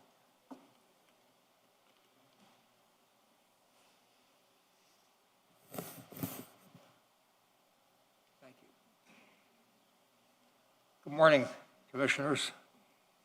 I thank you for providing this opportunity to speak to you. I speak to you in opposition to a new settlement agreement between the city and West Flagler. It's almost 46 years to this date that I entered into an agreement to purchase an automobile dealership at 20th and Biscayne Boulevard. The dealership had 40 employees. 46 years later, we're still at 20th and Biscayne Boulevard with 450 employees now. We've been through good times, and I also recall the very difficult times. I remember when our manufacturers asked us to move out of the city of Miami because of the crime that was going on in the 80s and 90s. And we said no, we're going to stay in the city of Miami. And we've seen the changes that have taken place over the years. And as you all know, I've been an active member of this community not only from the standpoint of my businesses, but in other areas as well. I fought for many issues that were not necessarily only important for me, but what I thought of for the future of this community. I fought against raising taxes on the community back in 2008 during one of the worst recessions that we ever had. Fought and took on a Miami-Dade County mayor, and we recalled this mayor. I also recall the times when I took a very unpopular stand with so many people in the community when they came out in favor of Elon Gonzalez remaining in our community and not being sent back to Cuba. By the way, that action involved the cancellation of many automobiles in my dealership because there was so much opposition to my position. 20 years ago, I participated in bringing a great art fair to Miami, Art Basel, to our community. And look at the effect of that, of bringing Art Basel here. Look at the design district today, Wynwood, Edgewater, and now Allapattah and Overtown. I built a museum, a contemporary museum in the city of Miami without asking for 1 cent of taxpayers' money. Didn't come to this commission, did not go to the Miami-Dade Commission, but we built it with my funds completely. And my friends, we're facing another critical moment now. This community has come such a long way, even with this pandemic that's raging. We have the opportunity now of bringing the financial community to Miami and bringing the high-tech industry here. 2 areas that we have not had. What does this mean for our community? It means giving young people, training our schools to meet this challenge, giving our grandchildren, our children, the opportunity of earning quality wages. That's what high tech and the financial industry does. You've seen what's going on. From the standpoint of the New York Times, articles, front page business articles, not only in the New York Times, but also in the Wall Street Journal, also in the Financial Times of London, Berlin newspapers, Hong Kong newspapers, newspapers in San Francisco. This is the potential, the new potential of our community, which all of you here today have basically in your hands. Gambling is not compatible with any of this. There's not one city in the United States or in Europe that's a financial center that has casino gambling or high tech that has any casino gambling at all. Yes, we're only talking about a summer highlight, and we're talking about a card room. But this is an opening. This is opening that door. Genting, who acquired all of the Miami Herald property, they acquired the Omni property. Why? They haven't sold it. It hasn't even been developed. And it hasn't been because they're waiting for the opportunity to establish full-time casino gambling. And commissioners, this is what you're facing here. You're facing and making decisions concerning the future of our community and the opportunities that are being presented to us in high tech and the financial sectors. You have the opportunity to instruct your city attorney to work with our lawyers. I'm not asking you to hire outside counsel to fight this. I'm bearing the personal cost of this myself. And I'm not here in an adversarial role as far as the city is concerned. I love the city. It's done so much for me. I love the cultural diversity that this city has. I'm privileged to have Hispanic partners and African American partner working in my dealerships and running my dealerships. And I hope that all of you today will take this under consideration and reject another agreement. I thank you very much for giving me the opportunity to talk to you today. God bless you. Thank you, Mr. Brayman. So we will deal with the actual item as we get to the order of the day next, and we will decide whether or not to take the shade meeting and the item. So that'll be after the public comment. Yes, Commissioner, of course, please. Speak to Mr. Brayman for a minute. Okay, thank you, gentlemen. Just a moment, Mr. Brayman. Mr. Brayman? Norman, don't go yet in case you might want to answer me on a couple of matters. One, I fully agree with you on gambling, and what you stated on gambling.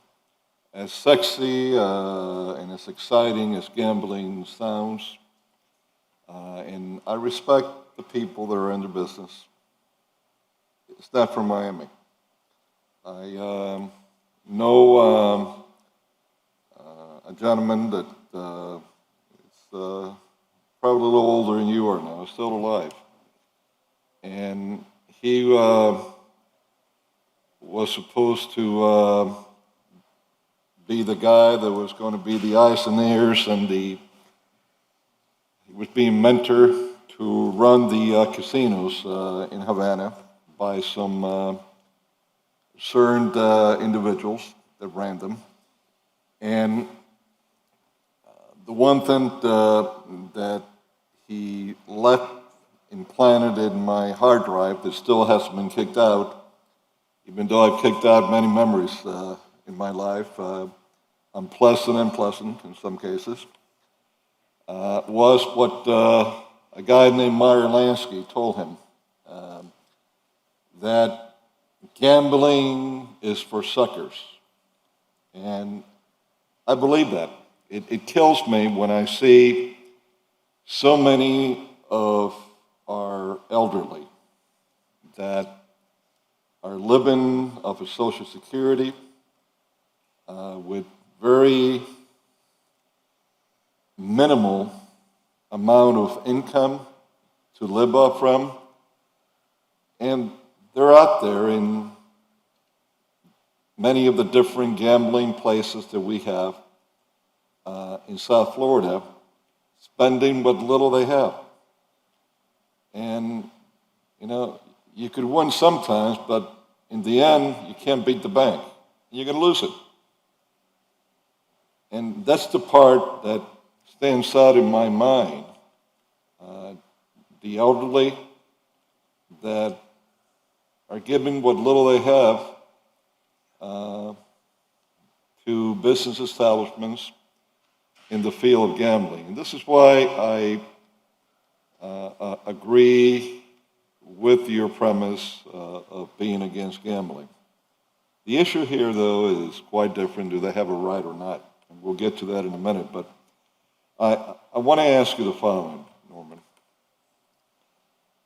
What they're asking for, it's not even a little pimple in the back of what a giant like Genting is just waiting there with their mouth open, trying to see how they could get and truly build an empire of gambling in Miami. In fact, I would very much believe that they would like to make Miami their flagship city in the world if they could, and take it out away from Singapore.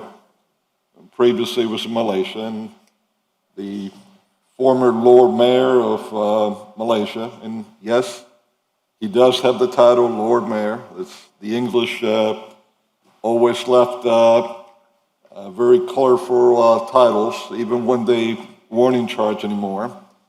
The former Lord Mayor of Malaysia, where at one point in my life I had business in, he and I became very good friends. We were introduced by another very prominent official in that part of the world, and he brought me up to the Highlands, where Genting was, and their main gambling establishment back at that time in Malaysia. And I got to meet the father of the main CEO of Genting. And I still believe that gambling, I don't care where you put it, is bad. In fact, you look at Singapore, where Genting's got their flagship now. Singapore put such strict laws on their citizens that it is extremely difficult if you're a citizen of Singapore to be able to go and gamble at the Genting facility because they know what it'll do. So it's basically for foreigners that are coming in and leaving their money in Singapore. But my question directly, Norman, is on Genting. How, or if it's not Genting, someone at the Fontainebleau, even a little closer to the center of gravity, how can we be in a position, and what, in your mind, this city should do or not do to stop that kind of gambling that would really open up, the floodgates in our community? And we're talking about two different things now and two different issues, but I wanted to get your opinion on the biggest one that's the biggest concern out there into the future. You know, Commissioner, back when this issue first came up with Genting after the purchase of the Miami Herald property, it wasn't just Genting at that time. Sheldon Adelson, who I have known for many, many years, came here as well. Steve Wynn, the owner of the Wynn Resorts in Las Vegas, came here as well. When the Genting people came to see me, they had made an arrangement with the Performing Arts Center to purchase all unsold tickets to their events so that they could receive the support. I remember that. Of that. Yes. Fortunately, Armando Cudina came into it and was able to nullify that arrangement. When they came to me, they offered to purchase 1,000 cars a year from our dealerships if I would drop my opposition to it. Now that I don't know about. And I told them to get the hell out of my office immediately, that I'm not going to be bought for 1,000 cars. We had the Miami-Dade College sponsored a debate that I participated in with 4 individuals, 3 who were representative of the Sands in Las Vegas, Genting, and another one, I don't recall. I was the only individual on that particular panel that wasn't paid by somebody to be there. It was interesting. The FBI compiled statistics years ago on all the communities in the United States that had any form of gambling, including riverboat, stationary casinos, and everything. The statistics of those communities after the introduction of gambling, crime skyrocketed. Domestic issues between families skyrocketed. Gambling today has proliferated throughout the United States. The nonsense of gambling bringing tourism to here doesn't apply anymore. It just doesn't exist. People can can gamble anywhere. I challenged the three representatives of the casino people to name me one community in the United States that was better off after gambling was introduced than before gambling was introduced. They came up with Allentown, Pennsylvania. That was the only one. And by the way, gambling had just been introduced to that community, so there was no record of statistics. Just basically, this is a cancer that we don't need here. It's just so wrong for this. Look, I am now in the 89th year of my life. I don't really need another fight on my hands. But my children are here, my grandchildren are here. I've just seen the potential that's coming to this community. The people at Art Basel, by the way, have told me that that fair will be removed from this community if gambling comes here. They've told me that before. That's really what my interest is in this matter. I apologize, I have to run off. I've just been informed that my daughter's husband is in the hospital here. Sorry to hear that, Norman. Thank you for coming down and seeing us. I'm going to leave. Commissioner, Sorry to hear that. Madam City Attorney? I want to clarify for the record that the docket, and just because the docket says this Thank you. does not mean that it is, literal, but unfortunately, I'm just going to work with what's on the record, and I always have to do what's safest for this commission. So the docket on the federal matter shows closed, even though it has pending motions that can be appealed, pending motions to intervene, but usually it says closed when, the clerk's office feels that all the matters have been disposed. Because it says closed, I am not going to risk knowing that there could be an appeal or some sort of lawsuit filed by Mr. Stearns or Mr. Bremen with regard to whether or not you should have met on it, which I think we would win in court, but I cannot ever put you in harm's way. So I will not recommend a shade meeting on that issue today. You still can discuss, because it's all, unfortunately, it's all inextricably intertwined. It all has to do with what you plan to do on a settlement going forward. You can discuss whether you wish to appeal the decision by Judge Hansman. That's the Cuesta matter. And if we move forward with the Cuesta matter or not, that may still give you an idea on what you want to do with the settlement that's here before you.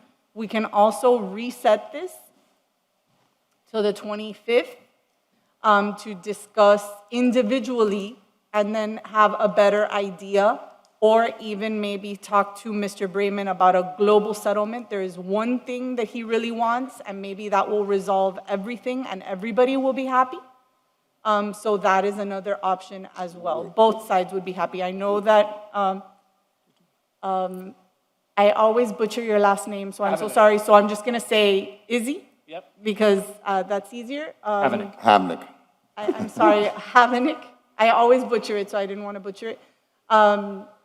I think that maybe one more week, when passions aren't so inflamed on this issue, we could maybe reach a global settlement, and we could talk to Mr. Bremen's lawyers, and I think that you'll get everything you want as well if he gets the one thing that he wants. Madam City Attorney, if we were to go into shade meeting, not discuss the federal case, discuss the Cuesta case, how would we still be able to weave in the settlement that's on the table before us in that discussion? You can. The problem is, I think that maybe in light of the fact that the darn docket on the other case shows closed, though the issues are still very live and active, I don't want to risk it.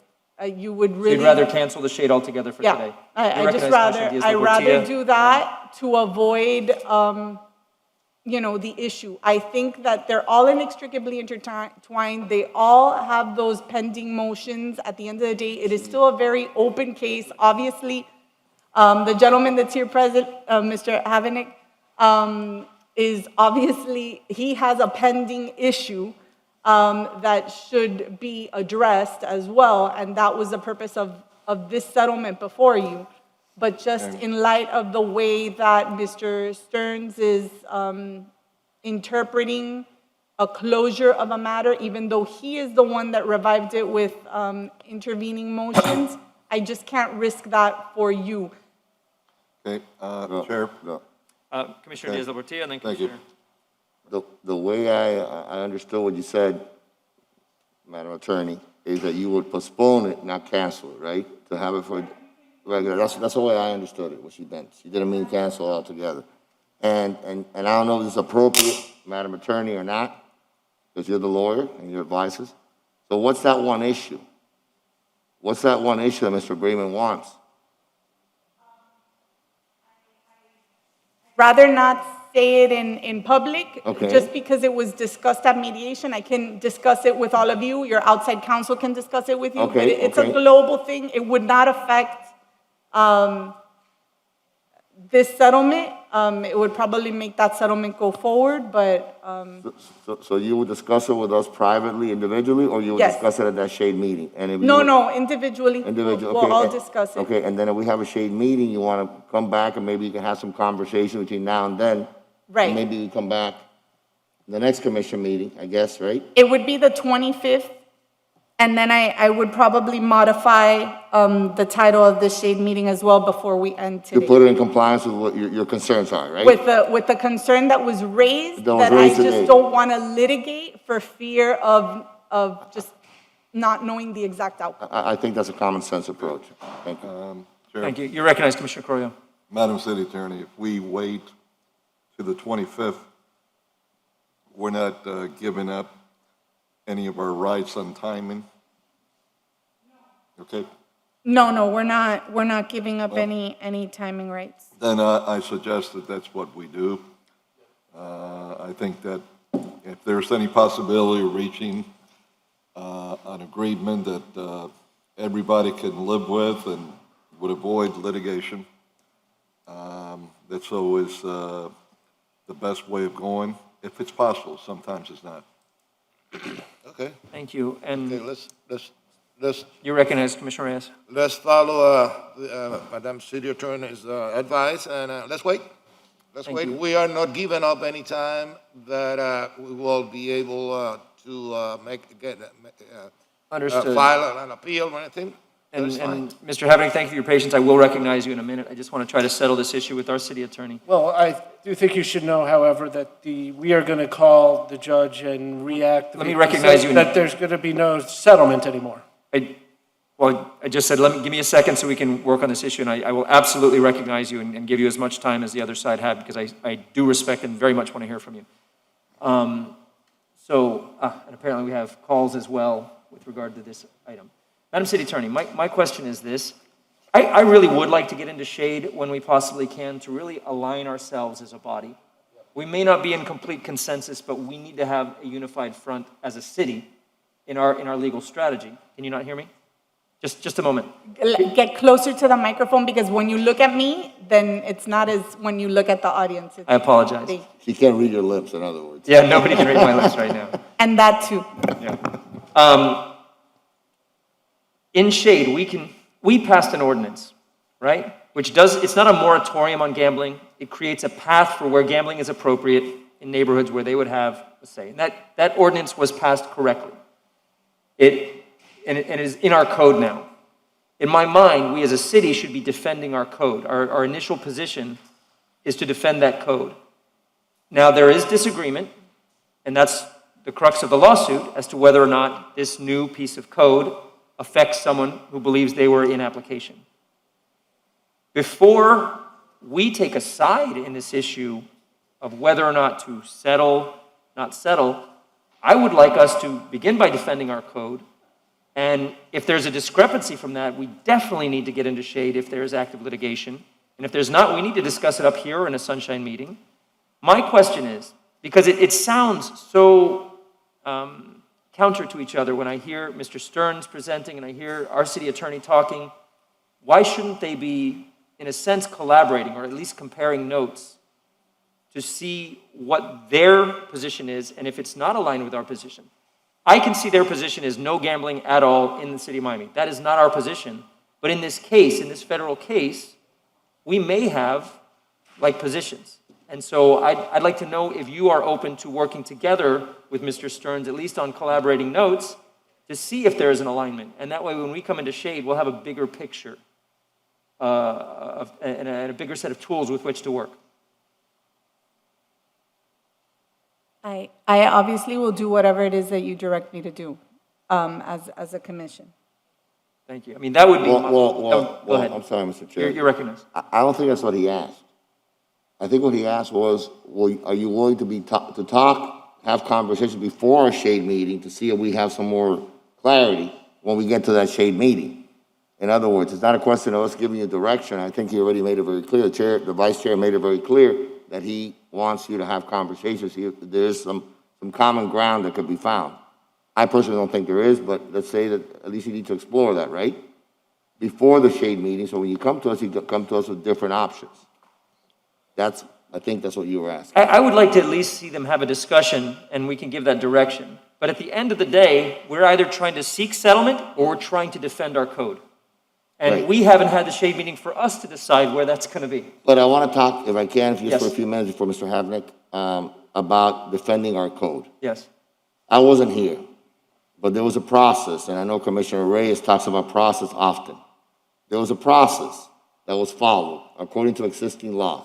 There was a letter that was issued by a city officials hired by us that said, you can do this. Yes. It's an entertainment district. They took that at its word. They took it to the Division of Parimutuel Wagering in Florida, in Tallahassee. They said, yes, you can do it.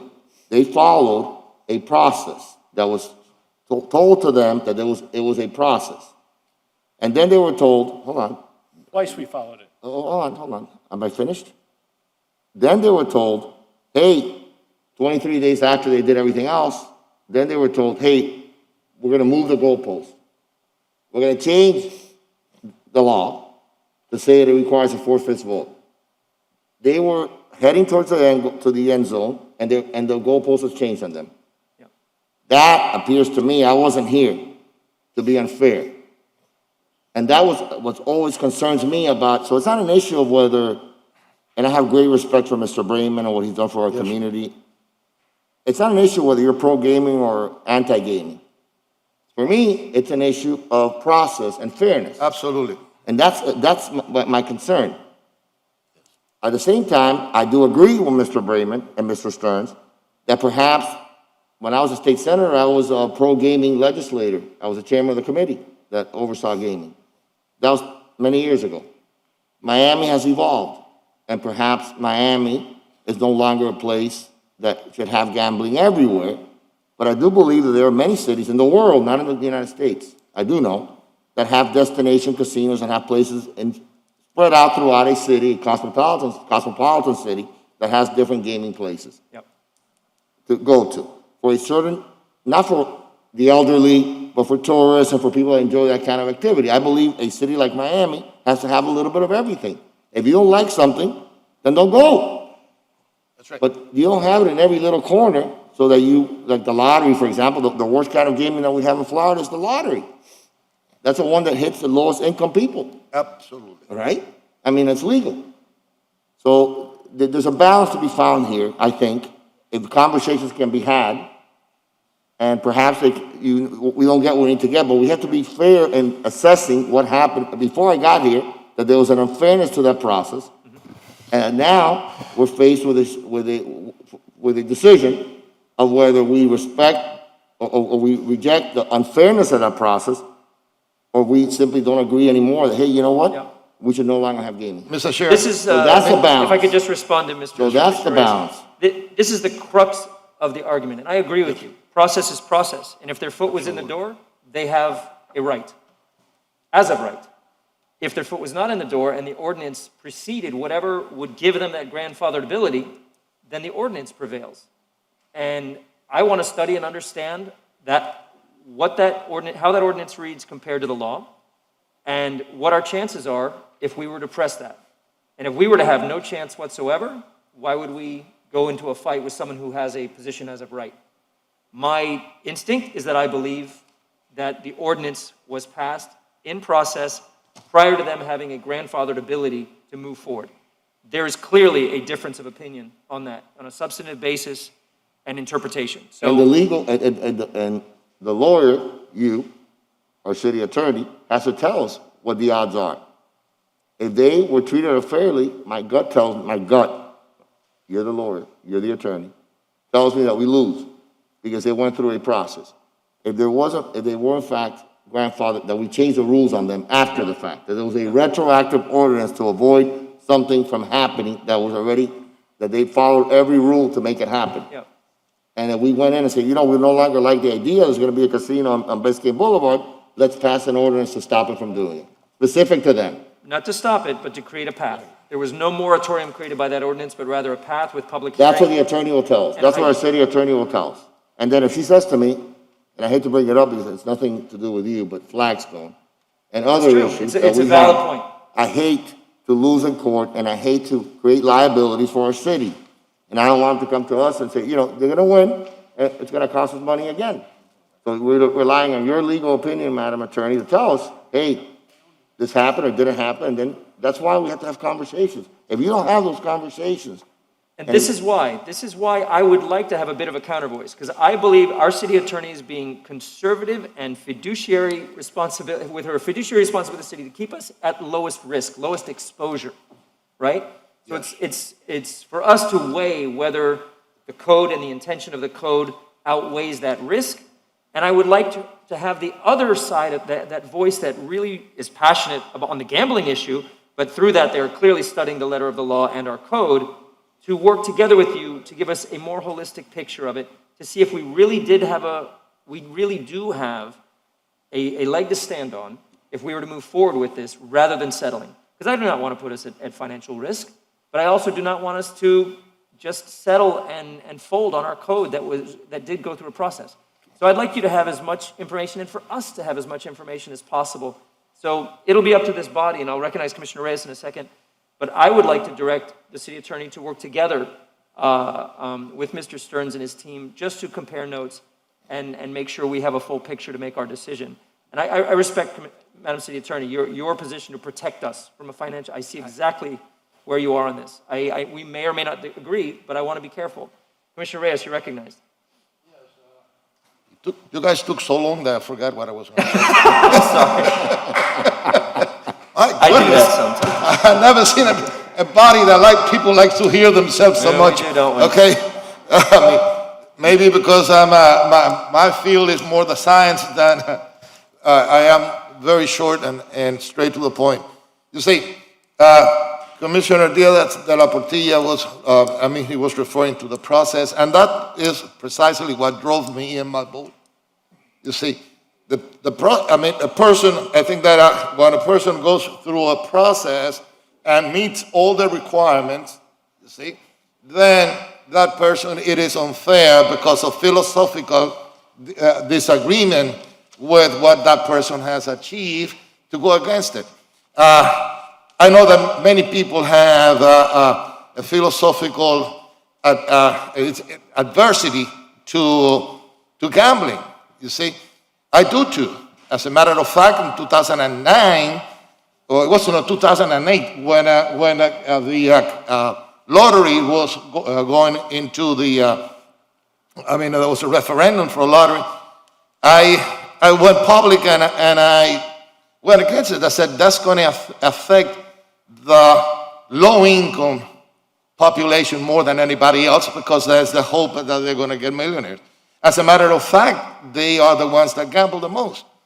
But there's a reality in the city of Miami, and I want to say this, and I don't want to start an argument with a person that I respect tremendously, with Raymond. It is that gambling exists in the city of Miami and in Dade County. You see, we have gambling, and we have the lottery, which is the biggest gambling institution in the state. We have Magic City Casino, Gulfstream, we have Calder, and also, on top of that, you have gambling via internet. The Seminoles. The Seminoles. Yes, we have gambling via internet. So when we are, the argument that those companies, they're not going to come, it is, in my opinion, and I am an economist, and one of my, before, a long time ago, I did a lot of analysis and studies on economic development.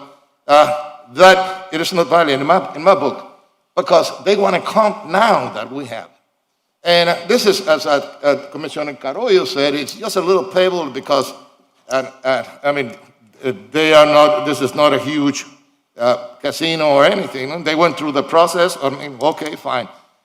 But if we want to talk about Genting and having in the middle of downtown Miami, this huge casino, they wouldn't have my vote. And you can take that to the bank. They won't have my vote. As a matter of fact, they will have my total opposition.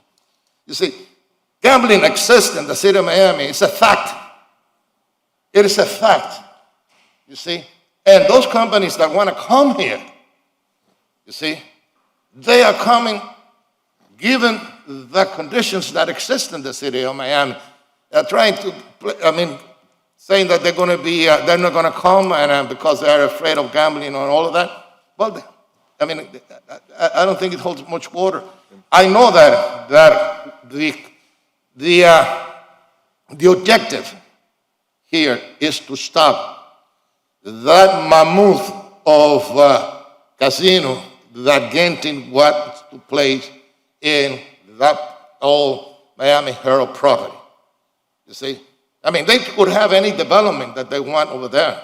They have the right to. When it comes to develop a casino, a huge casino in that property, just as I was against gambling all alone, I'm going to be against gambling. But this is a total different, in my book, total different thing. This is a group of people that I don't care who they are. They went through the whole process. They went to Tallahassee. They get it. They got it. As a matter of fact, we have to also to be realistic. And correct me if I'm wrong, Mr. Senator. The last word, if you're going to get a license to gamble or not, is up in the state. Yes. They're the ones.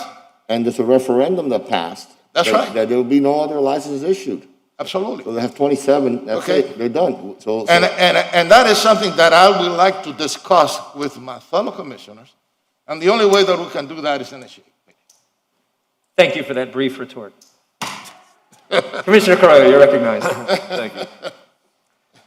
Issy, good morning, and thank Hi, how are you you? for being here, representing your interest in person. I got a couple of questions for you. One, what you are asking for is gambling in the form of high life, We are asking to build a high life facility. gambling in the form of card games. No, sir. Okay. The settlement as proposed is you get to keep your ordinance. To answer your original question to Mr. Braben, whom I guess I wasn't that memorable because I was the fourth person on that panel that he spoke of, the settlement that is proposed before you today says we will never put slot machines at the site.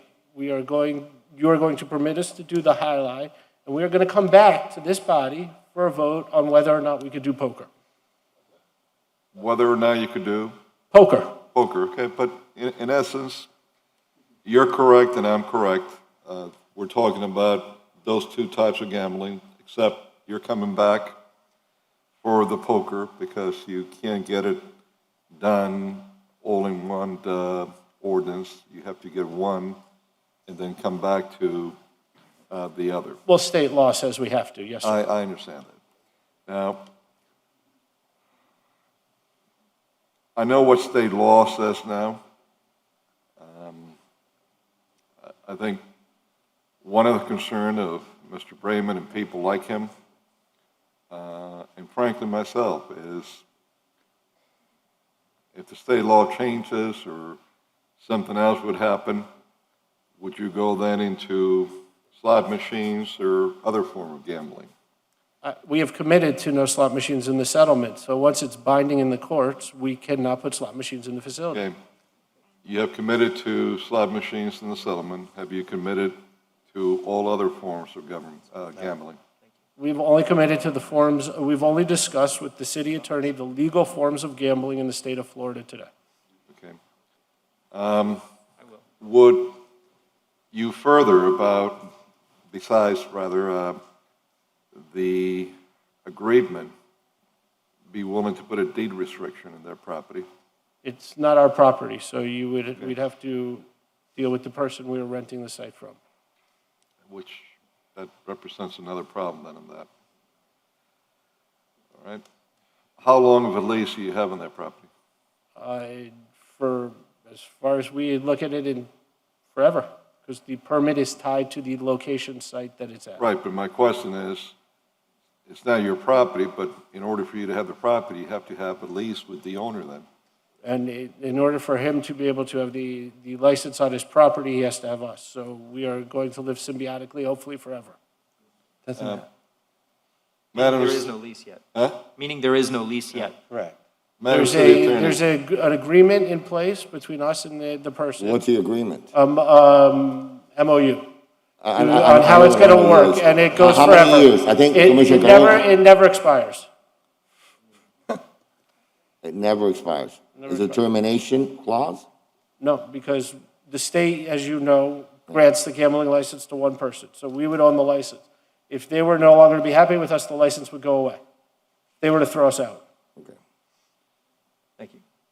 Mr. Havenick, I'd like to recognize you because you came to speak, not just for the questions to be answered. And I'd like to say that, you know, I may not be fully aligned with Mr. Stern's position because I am not opposed to gambling in general. I appreciate you as an entrepreneur in our city who provides jobs for many people and makes many customers happy. This is not to disparage your business or your industry. And that's why the ordinance was written very clearly, not to create a moratorium, but rather a path for gambling that involves the residents and a higher bar when entering a neighborhood. So with that being said, you are very welcome here, and I'd like to give you your time. Well, just to clarify a couple things. One is Mr. Stern started his presentation by saying one of our land use attorneys asked the city for an opinion. So if we're going to follow the code perfectly, Ed Martos, who was up here, represents Mr. Brayman. As he didn't identify himself, I don't want it to be confused that he was somehow with my side. In 2017, my lobbyist, where is he? Registered, known to you all, Manny Priegas received 19 letters. That's what was submitted to the state in our second application filing. So 19 letters, not one, came out of the city. And they were viewed, as you all know now, as this has been going on for multiple years, and you have had multiple shade meetings on this issue. There were opinions from more than just the Planning and Zoning Department as to whether Manny could receive an affirmative or a negative to those letters. Second of all, I agree with you. There shouldn't be a massive casino in downtown Miami. And you wrote the city wrote with others a very good ordinance. And the only way for that ordinance to survive, in our opinion, as we believe when we go back to federal court, we will win. And I believe the city attorney, when a year ago advised you to settle with us, thought we had a fairly good case. That is how your ordinance will survive. Otherwise, the federal judge is going to throw out the ordinance that you wrote.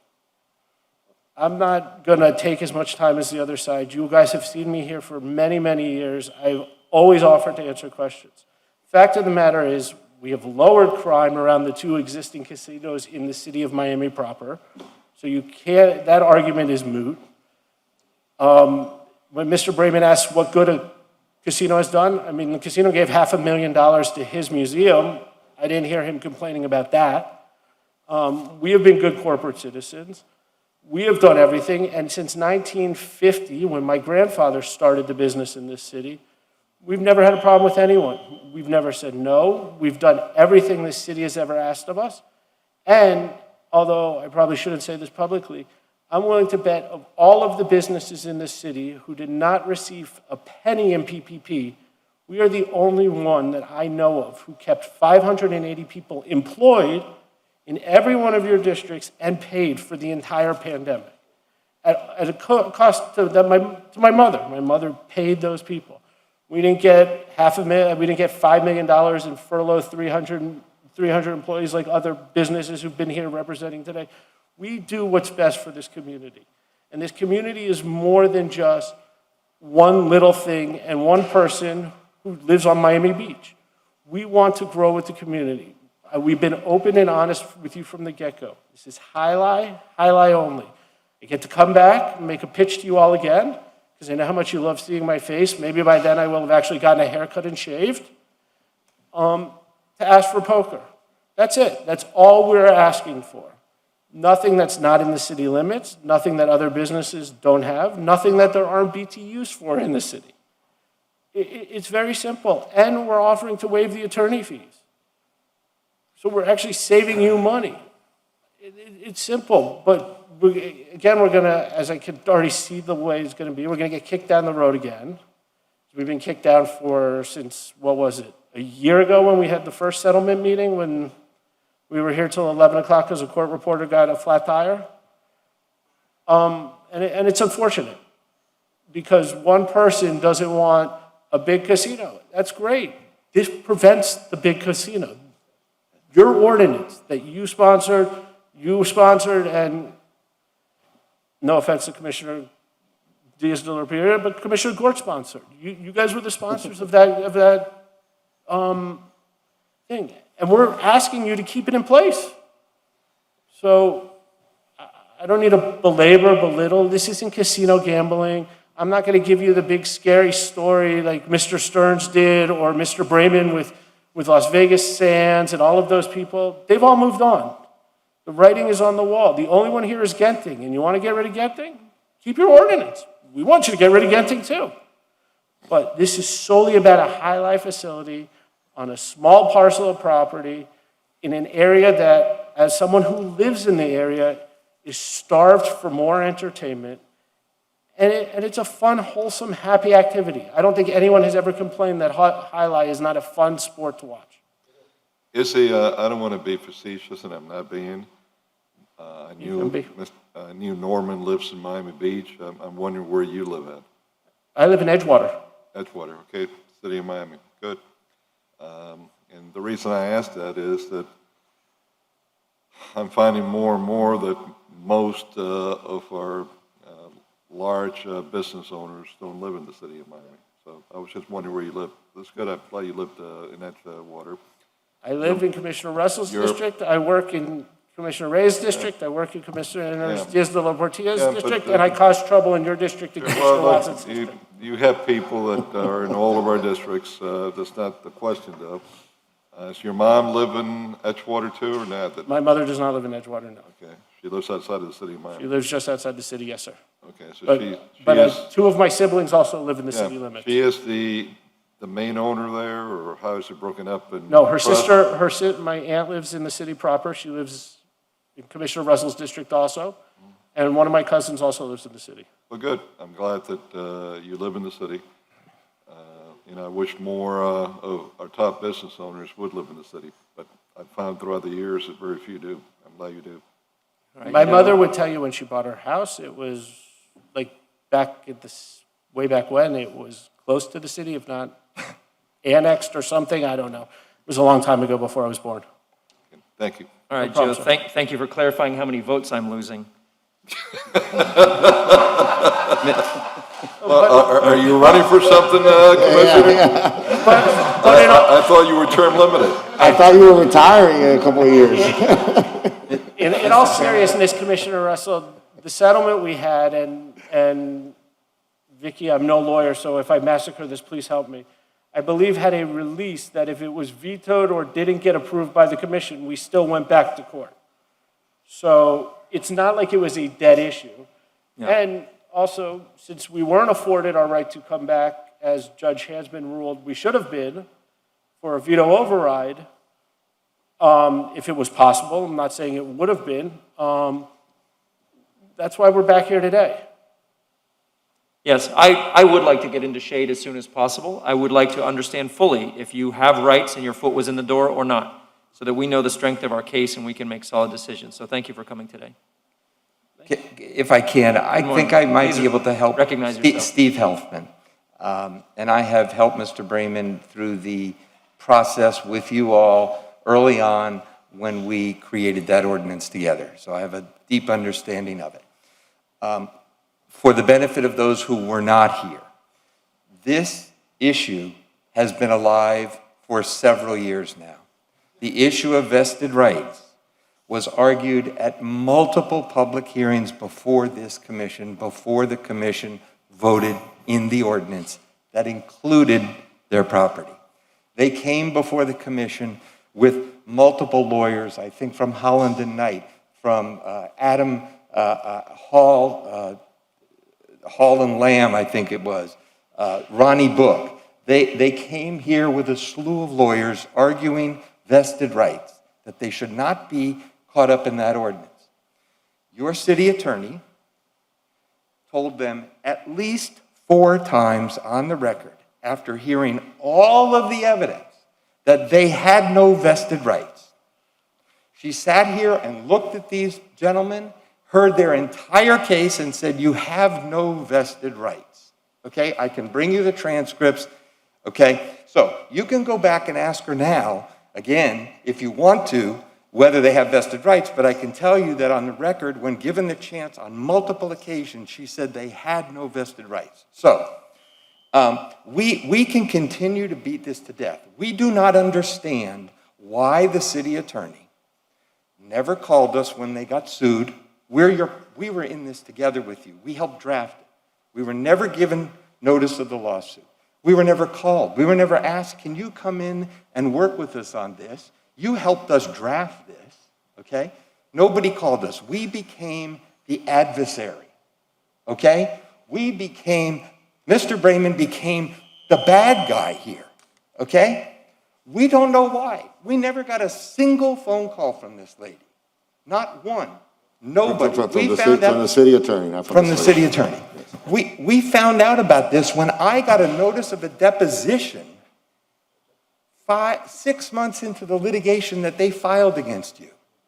We have been begging to work with you to defend your code.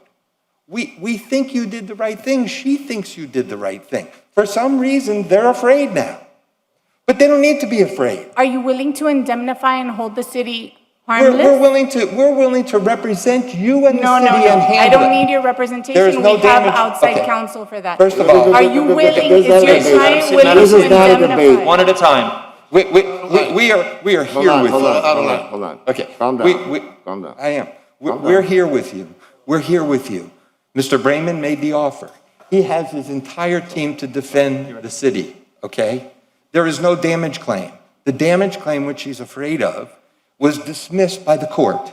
The court said, you can't bring a damage claim now. You have to go back and exhaust all your administrative remedies. So this is a purely equitable claim. Indemnity for what, I don't know. They haven't even said that they're worried about damages. They keep on saying we're worried about attorney's fees, okay? You're not going to have any attorney's fees because we're going to take care of it. We will represent you. She doesn't have to spend any more time or money on this, okay? If we win, we win. If we don't, we don't.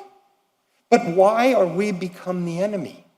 Why are we the bad people when we worked with you, when we have her opinion? I'll bring it to you multiple times. Told these people, you have no vested rights. They put on their entire case. They brought all their letters, their 12 letters, their 18 letters, everything. They pleaded vested rights. And she said, no, you don't have them. And all of a sudden, card room, no vested rights to a card room. They were claiming that they had a card room. Okay. So They we were need to, claiming that- let's be very one at a clear time. about what I said on the record. Okay, Now, we will. if they're willing, and this is something that the commission needs to, if Mr. Brayman feels that he has competent counsel in Weiss Serota to address all these issues, then Mr. Brayman can indemnify and hold harmless the city of Miami from all their damages, all their attorney's fees, not your attorney's fees, their attorney's fees. That is an option. Why don't you go talk about that? okay. And just for the record. Just a moment, I everyone, didn't know I was please, supposed just, to. no, please. I don't think we're please, going please. nowhere here. Just a moment. I would like everyone to speak to the chair, including Madam City Attorney.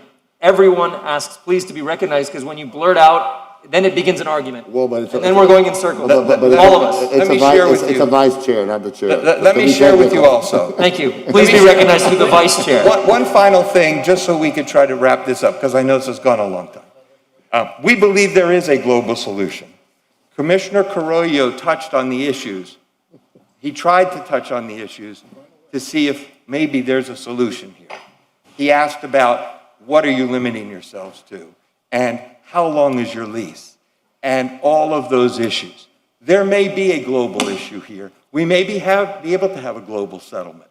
I think it's possible, but we have to have a willing partner on the other side who's willing to do that and commit to what they just said on the record, that this is highlight only. And in the future. And Mr. Huffman, when we Just were a in moment, they're not mediation that we recognized. paid for Please the ask to be city. recognized. Just ask me if you'd like to be recognized. You asked about the future uses, and you got have a no question. answer. Hold on. Okay? So let's explore that, and maybe there is a solution if we can find a way. Understood, Mr. Helper. Thank you. Just a moment, I'd like to Okay. recognize Commissioner Diaz-Del Portilla, then Commissioner Carollo, then Mr. Havenick. Okay. There was a very strong statement by Mr. Bremen earlier, today about his philosophical opposition to gaming. And that's been the position all along. Taking that into account, is there a global settlement? Is there a global agreement? Is it possible if philosophically one of the parties is adamantly opposed to gaming, as he stated today? There is a solution. Even with that position. What is it? What is it, Mr. Huffman? Well, if I could, I need to be very. It's a quick follow-up, Commissioner. I need to be very careful because we had negotiations over issues. Well, I and I don't understand. want to breach any confidentiality of those settlement discussions. I understand that, but So I I can't- was trying to use your passion Yes. for you to tell us what that agreement is on the record, because Well, that's what we're I'll looking tell for. you. I will Because tell what I you. heard earlier I can. was a passionate, adamant opposition to gaming. Now you're being advised by the other lawyer that you shouldn't say it. So we come back to the first base, right? Because that's why we don't get anywhere. Commissioner, a mediator was appointed. And I understand the legalities. I know you can't discuss everything, but if there is a possibility, a path, within the parameters that you can discuss, within the parameters of what you can discuss, within your own legal minds, what you can discuss, tell us so that this commission can find a place to land. Otherwise, it's a back and forth. And it continues. There'll be another deferral, and nothing happens. You recognize, Mr. Stearns. It's important to know that mediation is a process. Mediation is a process where people exchange information and confidence. I know. The matter could be settled, but it needs to be settled in that process and then come back to you. Because, and agreements are made in mediation that you won't disclose what people have said, and those are binding agreements. Lawyers can get in trouble if they say what happened in mediation, and so we can't. But what we can say is this: every effort will be made in a process to try to resolve this in an amicable fashion if it can be achieved. A mediator was appointed. He's a very respected mediator in this community. Discussions have been ongoing. I can't tell you that a guarantee there's going to be success, but the conversations need to be everybody involved at that level before it comes to you. All right. Commissioner Carollo, you're recognized, please. Thank you. Mr. Helpman. Steve, hold on. Yeah. Gene, thank you for explaining so well one of the issues that I was going to touch upon, why we can discuss here what possible solution there could be. And I say could be because you never know at the end, not just in this issue, but in any issue that you're trying to come to an agreement to, if finally you reach that agreement. Now, for my part, I'm willing to wait until the 25th and give it that amount of time. But I will say this, and this is why I'm trying to get everything up front so we all know what we're dealing with. And I'm trying to get the quail out of the bushes. As I was taught. That's a great quail expression. That is a great southern expression from Tallahassee. Well, Flesh it out. you'd be surprised how much I know I'm about. very impressed, Commissioner. You'd be surprised how much I know about those Tallahassee boys. And I know more than most people how to flush the quail out. Believe you me. With the right dogs, right? But here's the problem that I'm very concerned with. Because I know Tallahassee and how those good old boys up there and some that are not all that good old changed their minds. This is why I was asking Izzy the questions that I was. And I'm trying to come to a way that we could be fully protected, that all he's going to have, if we go this route, is his highlight and poker table.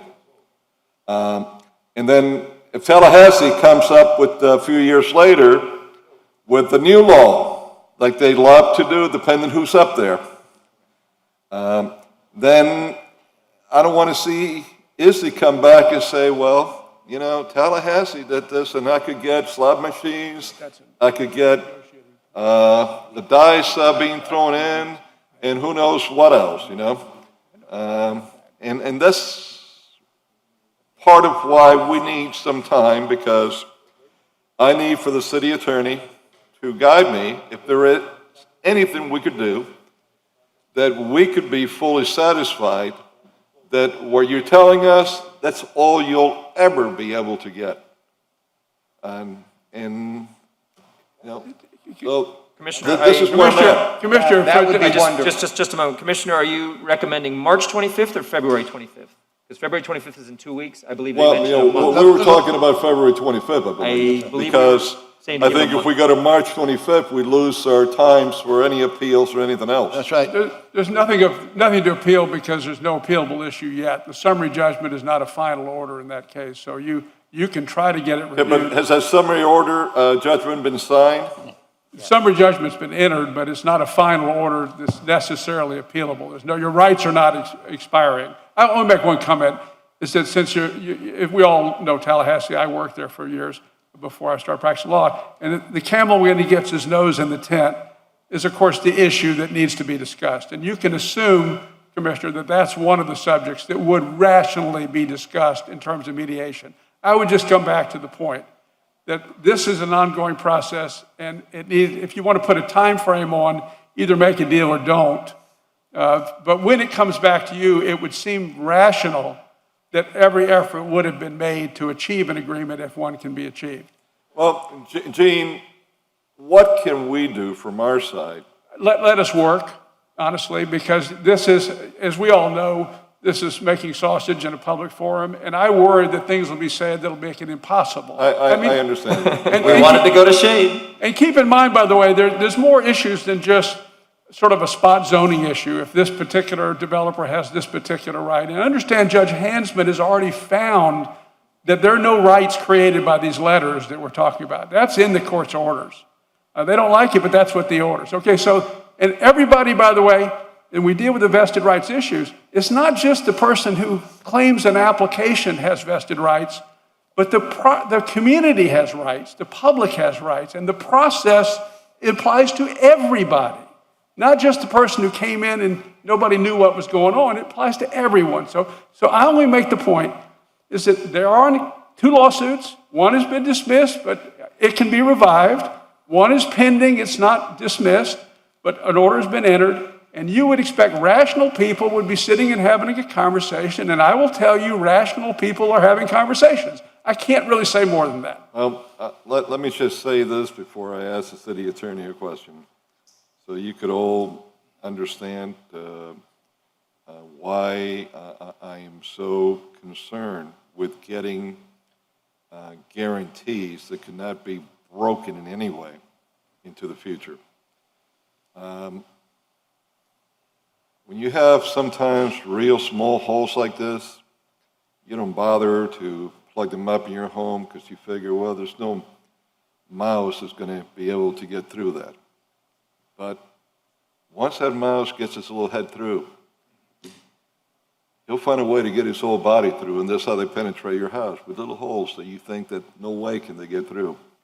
And I want to make sure that this is going to be something that if he's telling me only highlight, they'll come back, we give them the poker and card games, that there's no way ever that there could be anything other than that there. And I don't care what Tallahassee approves or doesn't approve into the future, because we can't control Tallahassee.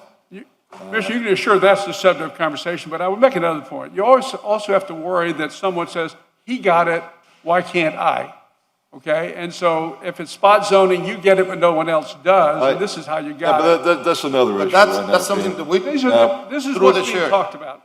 If I can, I got one more thing. Madam City Attorney, on the question of timing, Okay, so this is the issue, and it's a decision for you to make. You could technically appeal a non-final order. Within 30 days, that time period would run out on 2/18. Mr. Stearns is particularly correct that there is no final order to appeal at this point, and you can arguably appeal at that time. If you decide to settle, you could technically appeal the issue that is going to repeat itself based on the very expansive, Judge Hansman is an amazing judge. However, his decision was a little too expansive, and he conflated issues between land use and real property. Right. So it was That's just a another very issue. expansive order that I know that is not necessarily what was intended. But with that said, you can appeal a non-final order. can we appeal everything that you just discussed if we bring this back on the 25th? So on the time frame for the non-final order, we can arguably be outside of that, but we could still appeal at the end of the case. So if you want to be absolutely sure to appeal the issue, we could potentially appeal it and stay it pending trying to settle all this. That is another option. And just ask the court, we're filing an appeal on this non-final issue, but we need to stay it because we're still working out a global settlement. That is another option, and you could tell me that right now. Can this body approve that Yes, you can. today, just to reserve any rights? And that doesn't mean we're going forward or anything. We're just reserving our rights to the max, trying to find a way to come into a global agreement and everything. What action would you recommend today? I would recommend that we instruct the city attorney to file an appeal, because there's some issues here that have nothing to do with, you guys. And frankly, you're both stuck in the middle of that whole issue. And we need to sort it out to see what we want to do. But if you could do that only for the purpose of protecting our rights and anything, and we proceed with what we had done here before, give them, until the 25th to come back to us and see if there could be an agreement. And, maybe, they'll come to an agreement, maybe they're close to it, maybe they will tell us there's no way we could reach one, but at least it gives us a little more time to see if we could overcome what would be before us then. So that is a motion to defer RE4? No, it's not a motion as- to defer. It's not a motion to defer, Why is it not? because it's a motion to instruct to appeal the case. That's I'm going to Well, incorporate that in. the first one is a separate motion. It's a motion. Which motion are you making then? The motion that I'm making first is for the city attorney to appeal all the cases to protect our rights on any potential reason that we might want to go forward with anything. Does your And motion, I'll second that motion. does your motion incorporate collaborating or working with Mr. Stearns and Mr. Helfman? It's two separate It's two issues. separate issues. Okay, so there's a standalone motion to file the appeals. Right, There's a and second then from Commissioner stay Diaz-de la it, Portilla. and we will have Rocky Rodriguez work on that, which is just to file it and stay that issue, and then I think you have a separate motion. Thank you. Public comment, Mr. Stearns, you want to mention something? Brief comment is that the parties can always agree to waive the mediation confidentiality. For example, if the point that, Commissioner, that you raised about what I call the camel's nose in the tent is a point that the parties can't reach agreement on, if everybody waives it, we can come back to you and tell you what the point of contention is. So it's not only to come back to you with the settlement, but we would then, if everybody agrees, waive the provisions of what we can talk about in terms of what the mediation. That's fine, that's fine. So that is the motion, the It's first clear. motion. Motion and a second. Is there any further public And comment? again, I want to be as clear as I can. This doesn't mean that we're moving forward or anything. This just means that we're Reserving our protecting rights. any and all our rights, nothing more. Is there any further public comment on this motion and second? Hearing none, close public comment. Any further comment from the dais? All in favor say aye. Aye. Any opposed? Okay. Motion passes. Second motion is the motion to defer this item for the 25th. I'll second it too. Thank you. So there's a motion to defer RE4 to February 25th. Yes. Just 2 weeks from now. Exactly. All right, there's been a second. Is there any further discussion on that? Hearing none, all in favor say aye. Aye. Any opposed? Motion passes. Madam City Attorney, does that require some different notification for the shade meeting to be made? Right, in a little while, I'll call for another shade meeting. I'm just going to see if I'm amending this one or not. Understood. So I'll call for that when we have a little lull. Thank you very much. Now, Thank you. thank you, Mr. Helfman. We have someone on the phone who's been on the phone for probably 2 hours, waiting to speak with us briefly about a separate item. I'd like to bring up that caller, please. We're still in public comment for the day.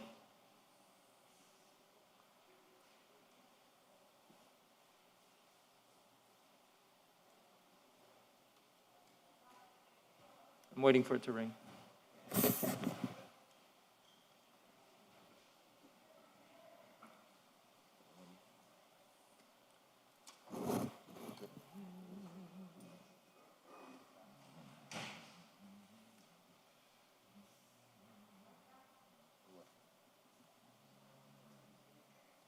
Should I press the button? Because it's not ringing.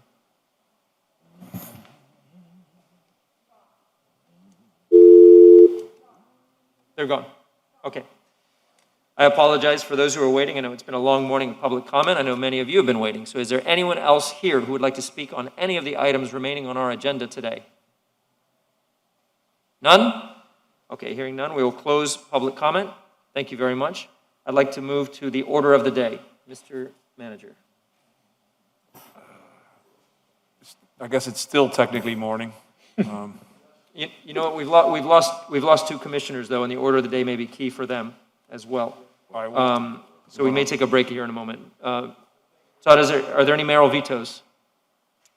Chair, there are no mayoral vetoes. All right, let's take 5 minutes. Thank you for your patience. As soon as we have a full quorum, we'll go back to the order of the day. Yep.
conduct the order of the day, and then we're going to break for lunch, please.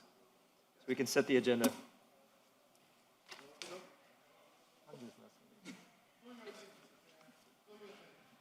Vice Chair, please.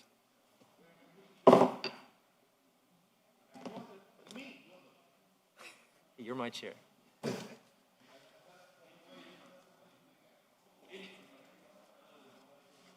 All right, Mr. Manager, you're recognized. Good morning. Good morning, good afternoon, Mr. Chair, Mr. Vice Chair, Commissioners, Madam City Attorney, Mr. City Clerk.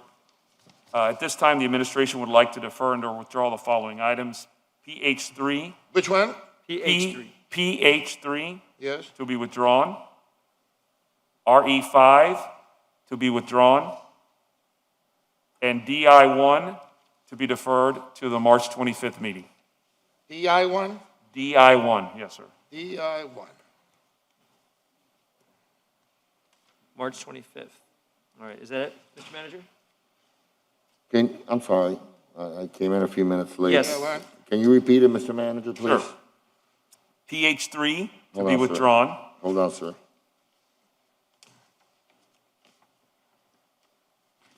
Okay, RE5 to be withdrawn. okay. RE5 is the one that the Commissioner Reyes already did, so Yes, we don't have yes. to do it. Okay, It is yes. exactly like yours, and you co-sponsor it. Yes, sir, we're done. Okay.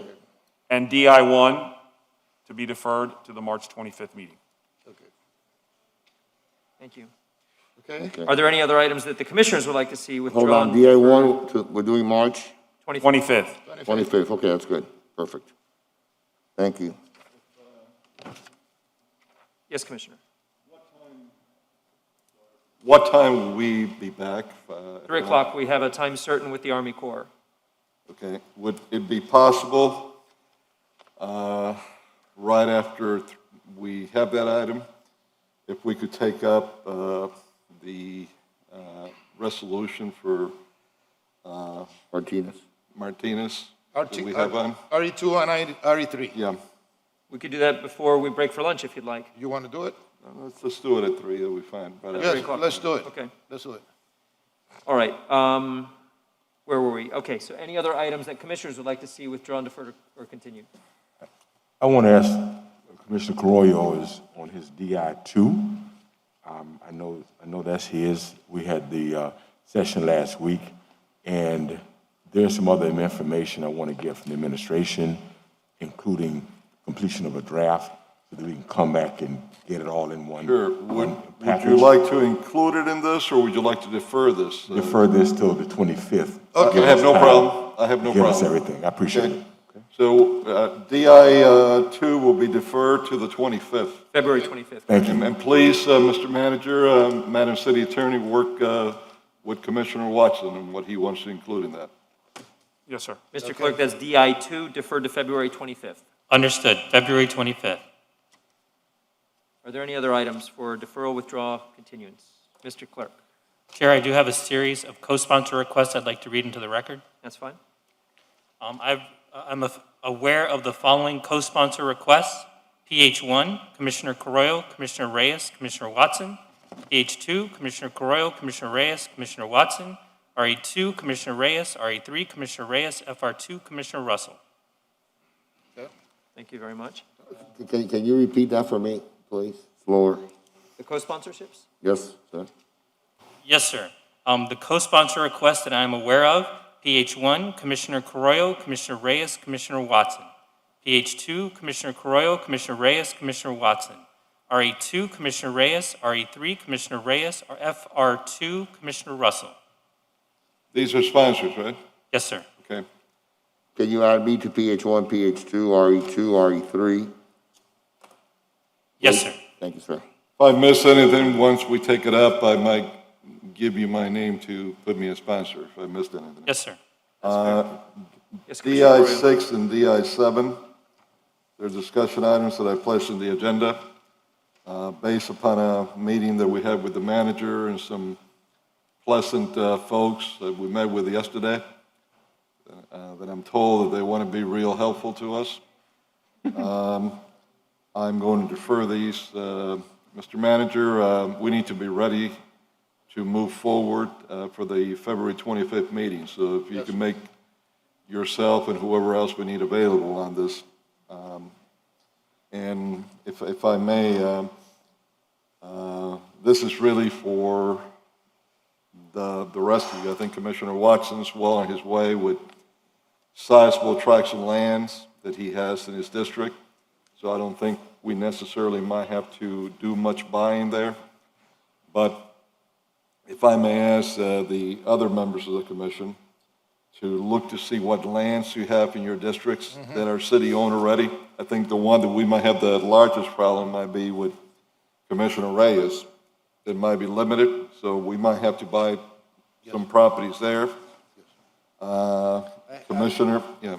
I do have 4 lots that I want to, following the idea of home ownership. Okay, good. It is in a residential area. Right. And we are working into trying to build 4 homes. Okay. 4 houses, and I mean, we're going to need some funds and some changes in I mean, some code changes, but we're going to do it. Where, ready. sure, We're ready. that is fine, and each of you could try to do things the best way you want to. Where the plan that we're bringing forward works better is in actual multi-unit housing. But we'll work out numbers and try to make it work everywhere we can. Commissioner Diaz-La Portilla, I don't know how much land you might have available. I suspect you do, but you know your district better than I do. So if you could send through the manager whatever parcels you might have. Keep in mind that what I'm going to propose is in areas where we built to own by the city, that we provide a special zoning that will only apply to us, so that we don't get speculators then trying to buy up and, we bring all the prices up. So if you could let the manager know what you have, and we could try to work, numbers out of how many units we could do in different parcels that you might have. Because you, along with Commissioner Watson and myself, I have the 3 districts that have the most need for this. I have a question for you, Commissioner, because after you brought this up last commission meeting, I had a conversation with CBRE, and they identified, I think it was 130, correct me if I'm wrong, manager, I think it's 131 city-owned properties that we have available to us, or something like that? Are you talking about city-owned property? Yeah, we're talking about city-owned properties. Obviously, if you got some other governmental agencies that have properties that want to give them for this purpose, where we don't have to pay for the land, it's equally as good. Maybe we get the city manager, because they're under contract with us, right? CBRE? If they could give us a list of the citywide, city-owned properties, it makes it easier for me to identify the ones in my we'll district. provide that. We have that.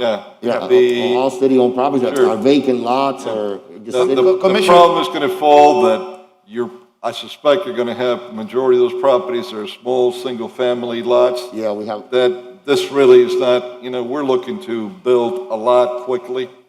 That's not to ignore those lots. We want to fill them in also. Because the worst thing you could do is in neighborhoods, just have empty lots that people throw trash in and so on. Right. But we're trying to, in this to-owned program, trying to, have multifamily buildings. So whatever you have, if you don't have, this is why we're looking at the pot. There was 40 million, there's 35 million left to, take from to buy properties that we might need. Yes. And it's a great segue, I'm sorry.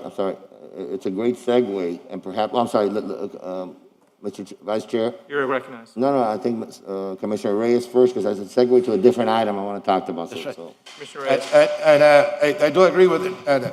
There is some properties in my district and in your district that it should be acquired. But that list that you're asking, Commissioner, I think it exists. Yes. That list exists, and it is, you're going to see how much land there is in your district. So I just want to. Let me tell you if it exists, that when they were having the conversation before I got here, were to place the MRC building, Yeah. there were 10 different properties that they discussed. And for some reason, which I wasn't here, so I don't know the reason. For some reason, they ended up where they ended up, right? But there were 10 different properties. So as a result of that conversation, when I first got here, I met with CBRE, our real estate consultant. And, which we pay them a lot of money to tell us where the lands are. You know, I believe in outsourcing. When you outsource things, you get sometimes, no offense to you, city manager, but sometimes when you outsource things, you get faster answers than the government gives. So we have so many properties, and Commissioner Carollo is correct. Some are little lots. There's one on 20th Street that's maybe, you can't even fit a house. But it's an empty lot, it's a vacant lot, and people throw trash, and people, it's just sitting there, it's just gravel. You know, we can turn that into a parking lot, we can turn it into many things, whatever the heck we want to do to make some money. Like, you have your little laptop there, your little. I'd like to show you a map. So this is an exercise the University of Miami did. It's called the LAND tool, L-A-N-D. And if you go to land.ccs.miami.edu, you can find a map. So it's visual and you can see it to find assemblages of city, county, state, even institutional, church lands are all recognized on here. And it's a very visual way rather than a list of addresses. So I recommend it. What's the website? You can Google land tool, but if it's, the actual address is land.ccs.miami.edu. And if I'm not, correct me if I'm wrong, Mr. City Manager, I think that, I don't know if it is Mr. Mensa or Dream, somebody had that list that I was, compiled a list of properties that they are vacant properties within the city of Miami for each district. And the segue, Vice Chair, Yes. is to PZ1. So you spoke, Commissioner Carollo, about speculators. So PZ1 is an item, without going into details, we're going to break for lunch, but I think there'll be some serious debate about it. It's a rezoning, upzoning really, of a whole bunch of folios, a wholesale rezoning that could very well lead to speculators getting land, get it upzoned, and then sell it for a higher price, and no real development at what the pin that you have that you hold dear and near to your heart, the CRA, the Omni CRA, that there is a wholesale rezoning will take place in that area. That it does include inclusionary zoning, but only to the tune of 14%. It does bring a Commissioner Hayes' ordinance at his request to 100 AMI, but the other 86% could be way up there. And you upzone it, so you're building a lot more units.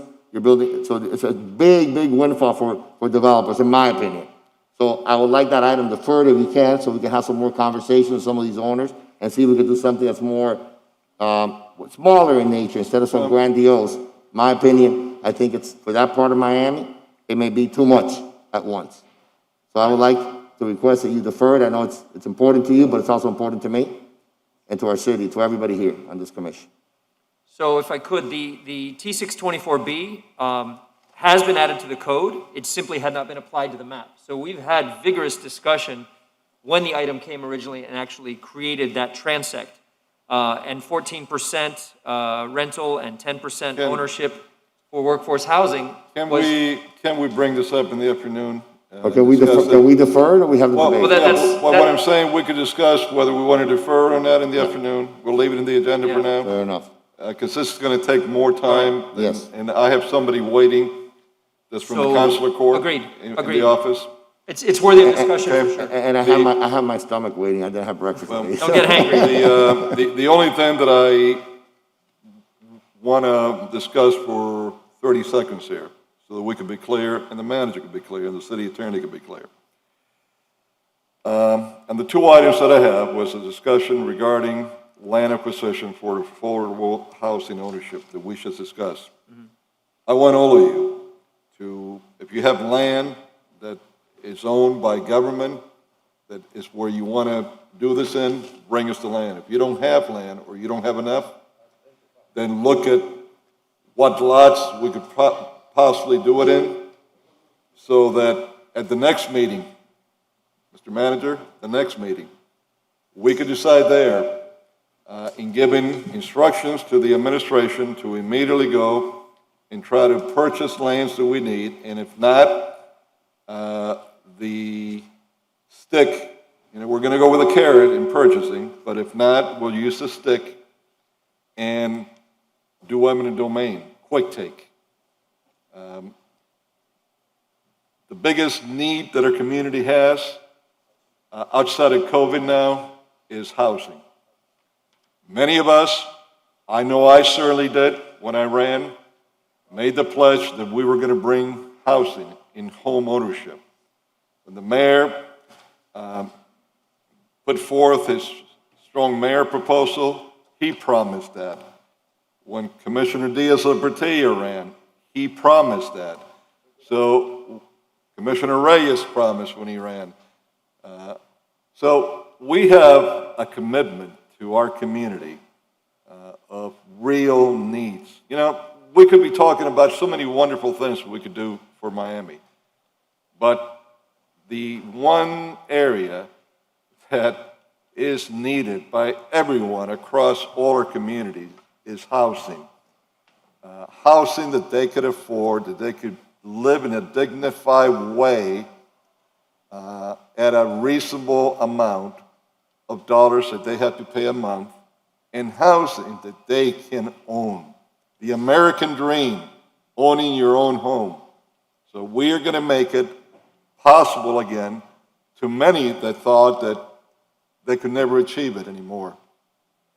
So please, come ready, because we're going to go at this a lot quicker than anything that our administration is used to. I don't want to be sitting in this for another 2, 3, 4 years, and we're still going to be talking about it while people are suffering. Last but not least, I'm going to bring to you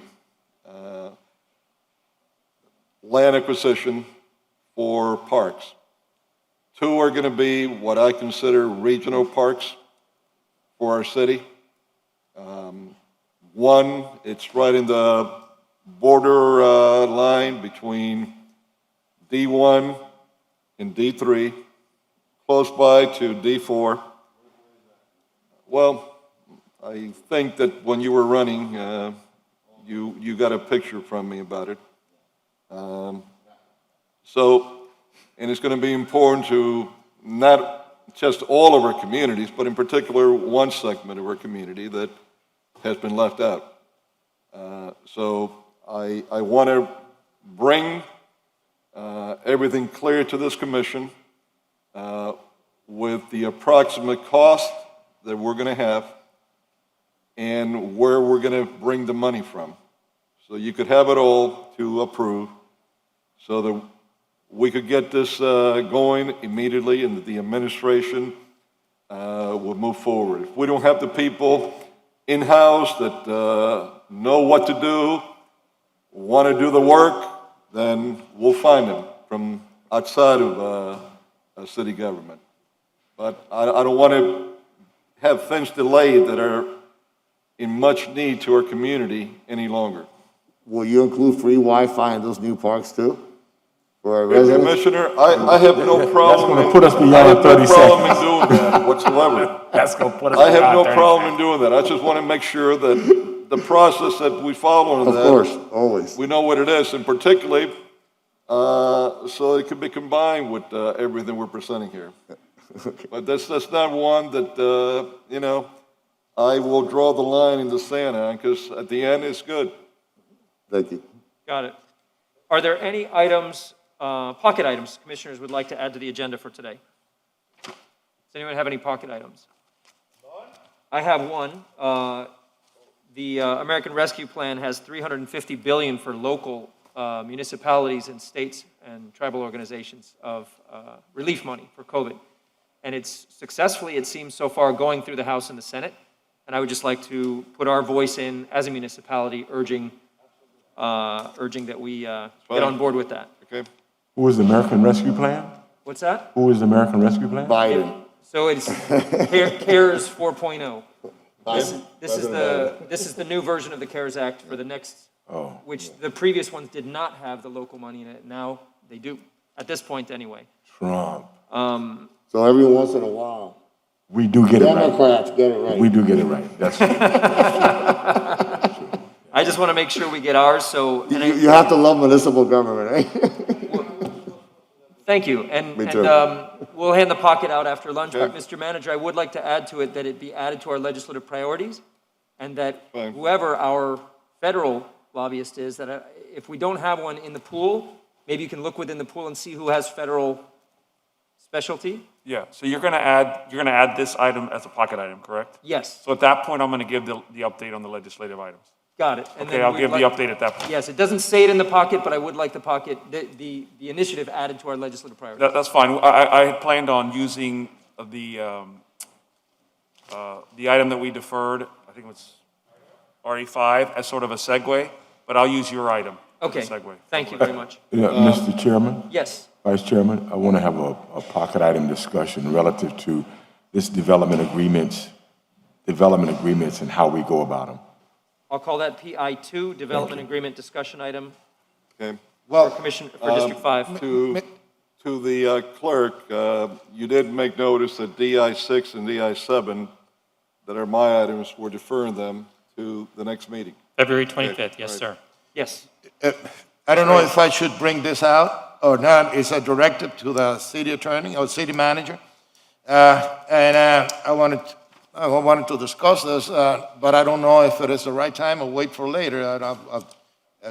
But it is about the time that it takes to complete any project in the city of Miami, streets, for example.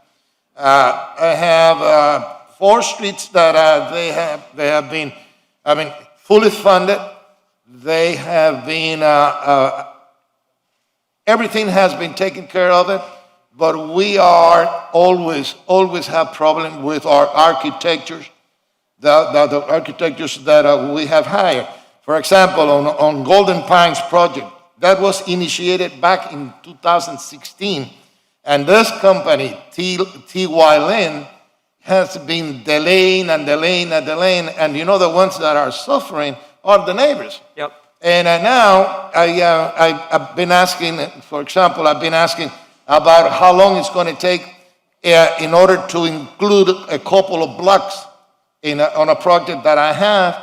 And they told me, well, if it goes, listen to this, it takes longer to have the drawing for two blocks than for a 100-story building.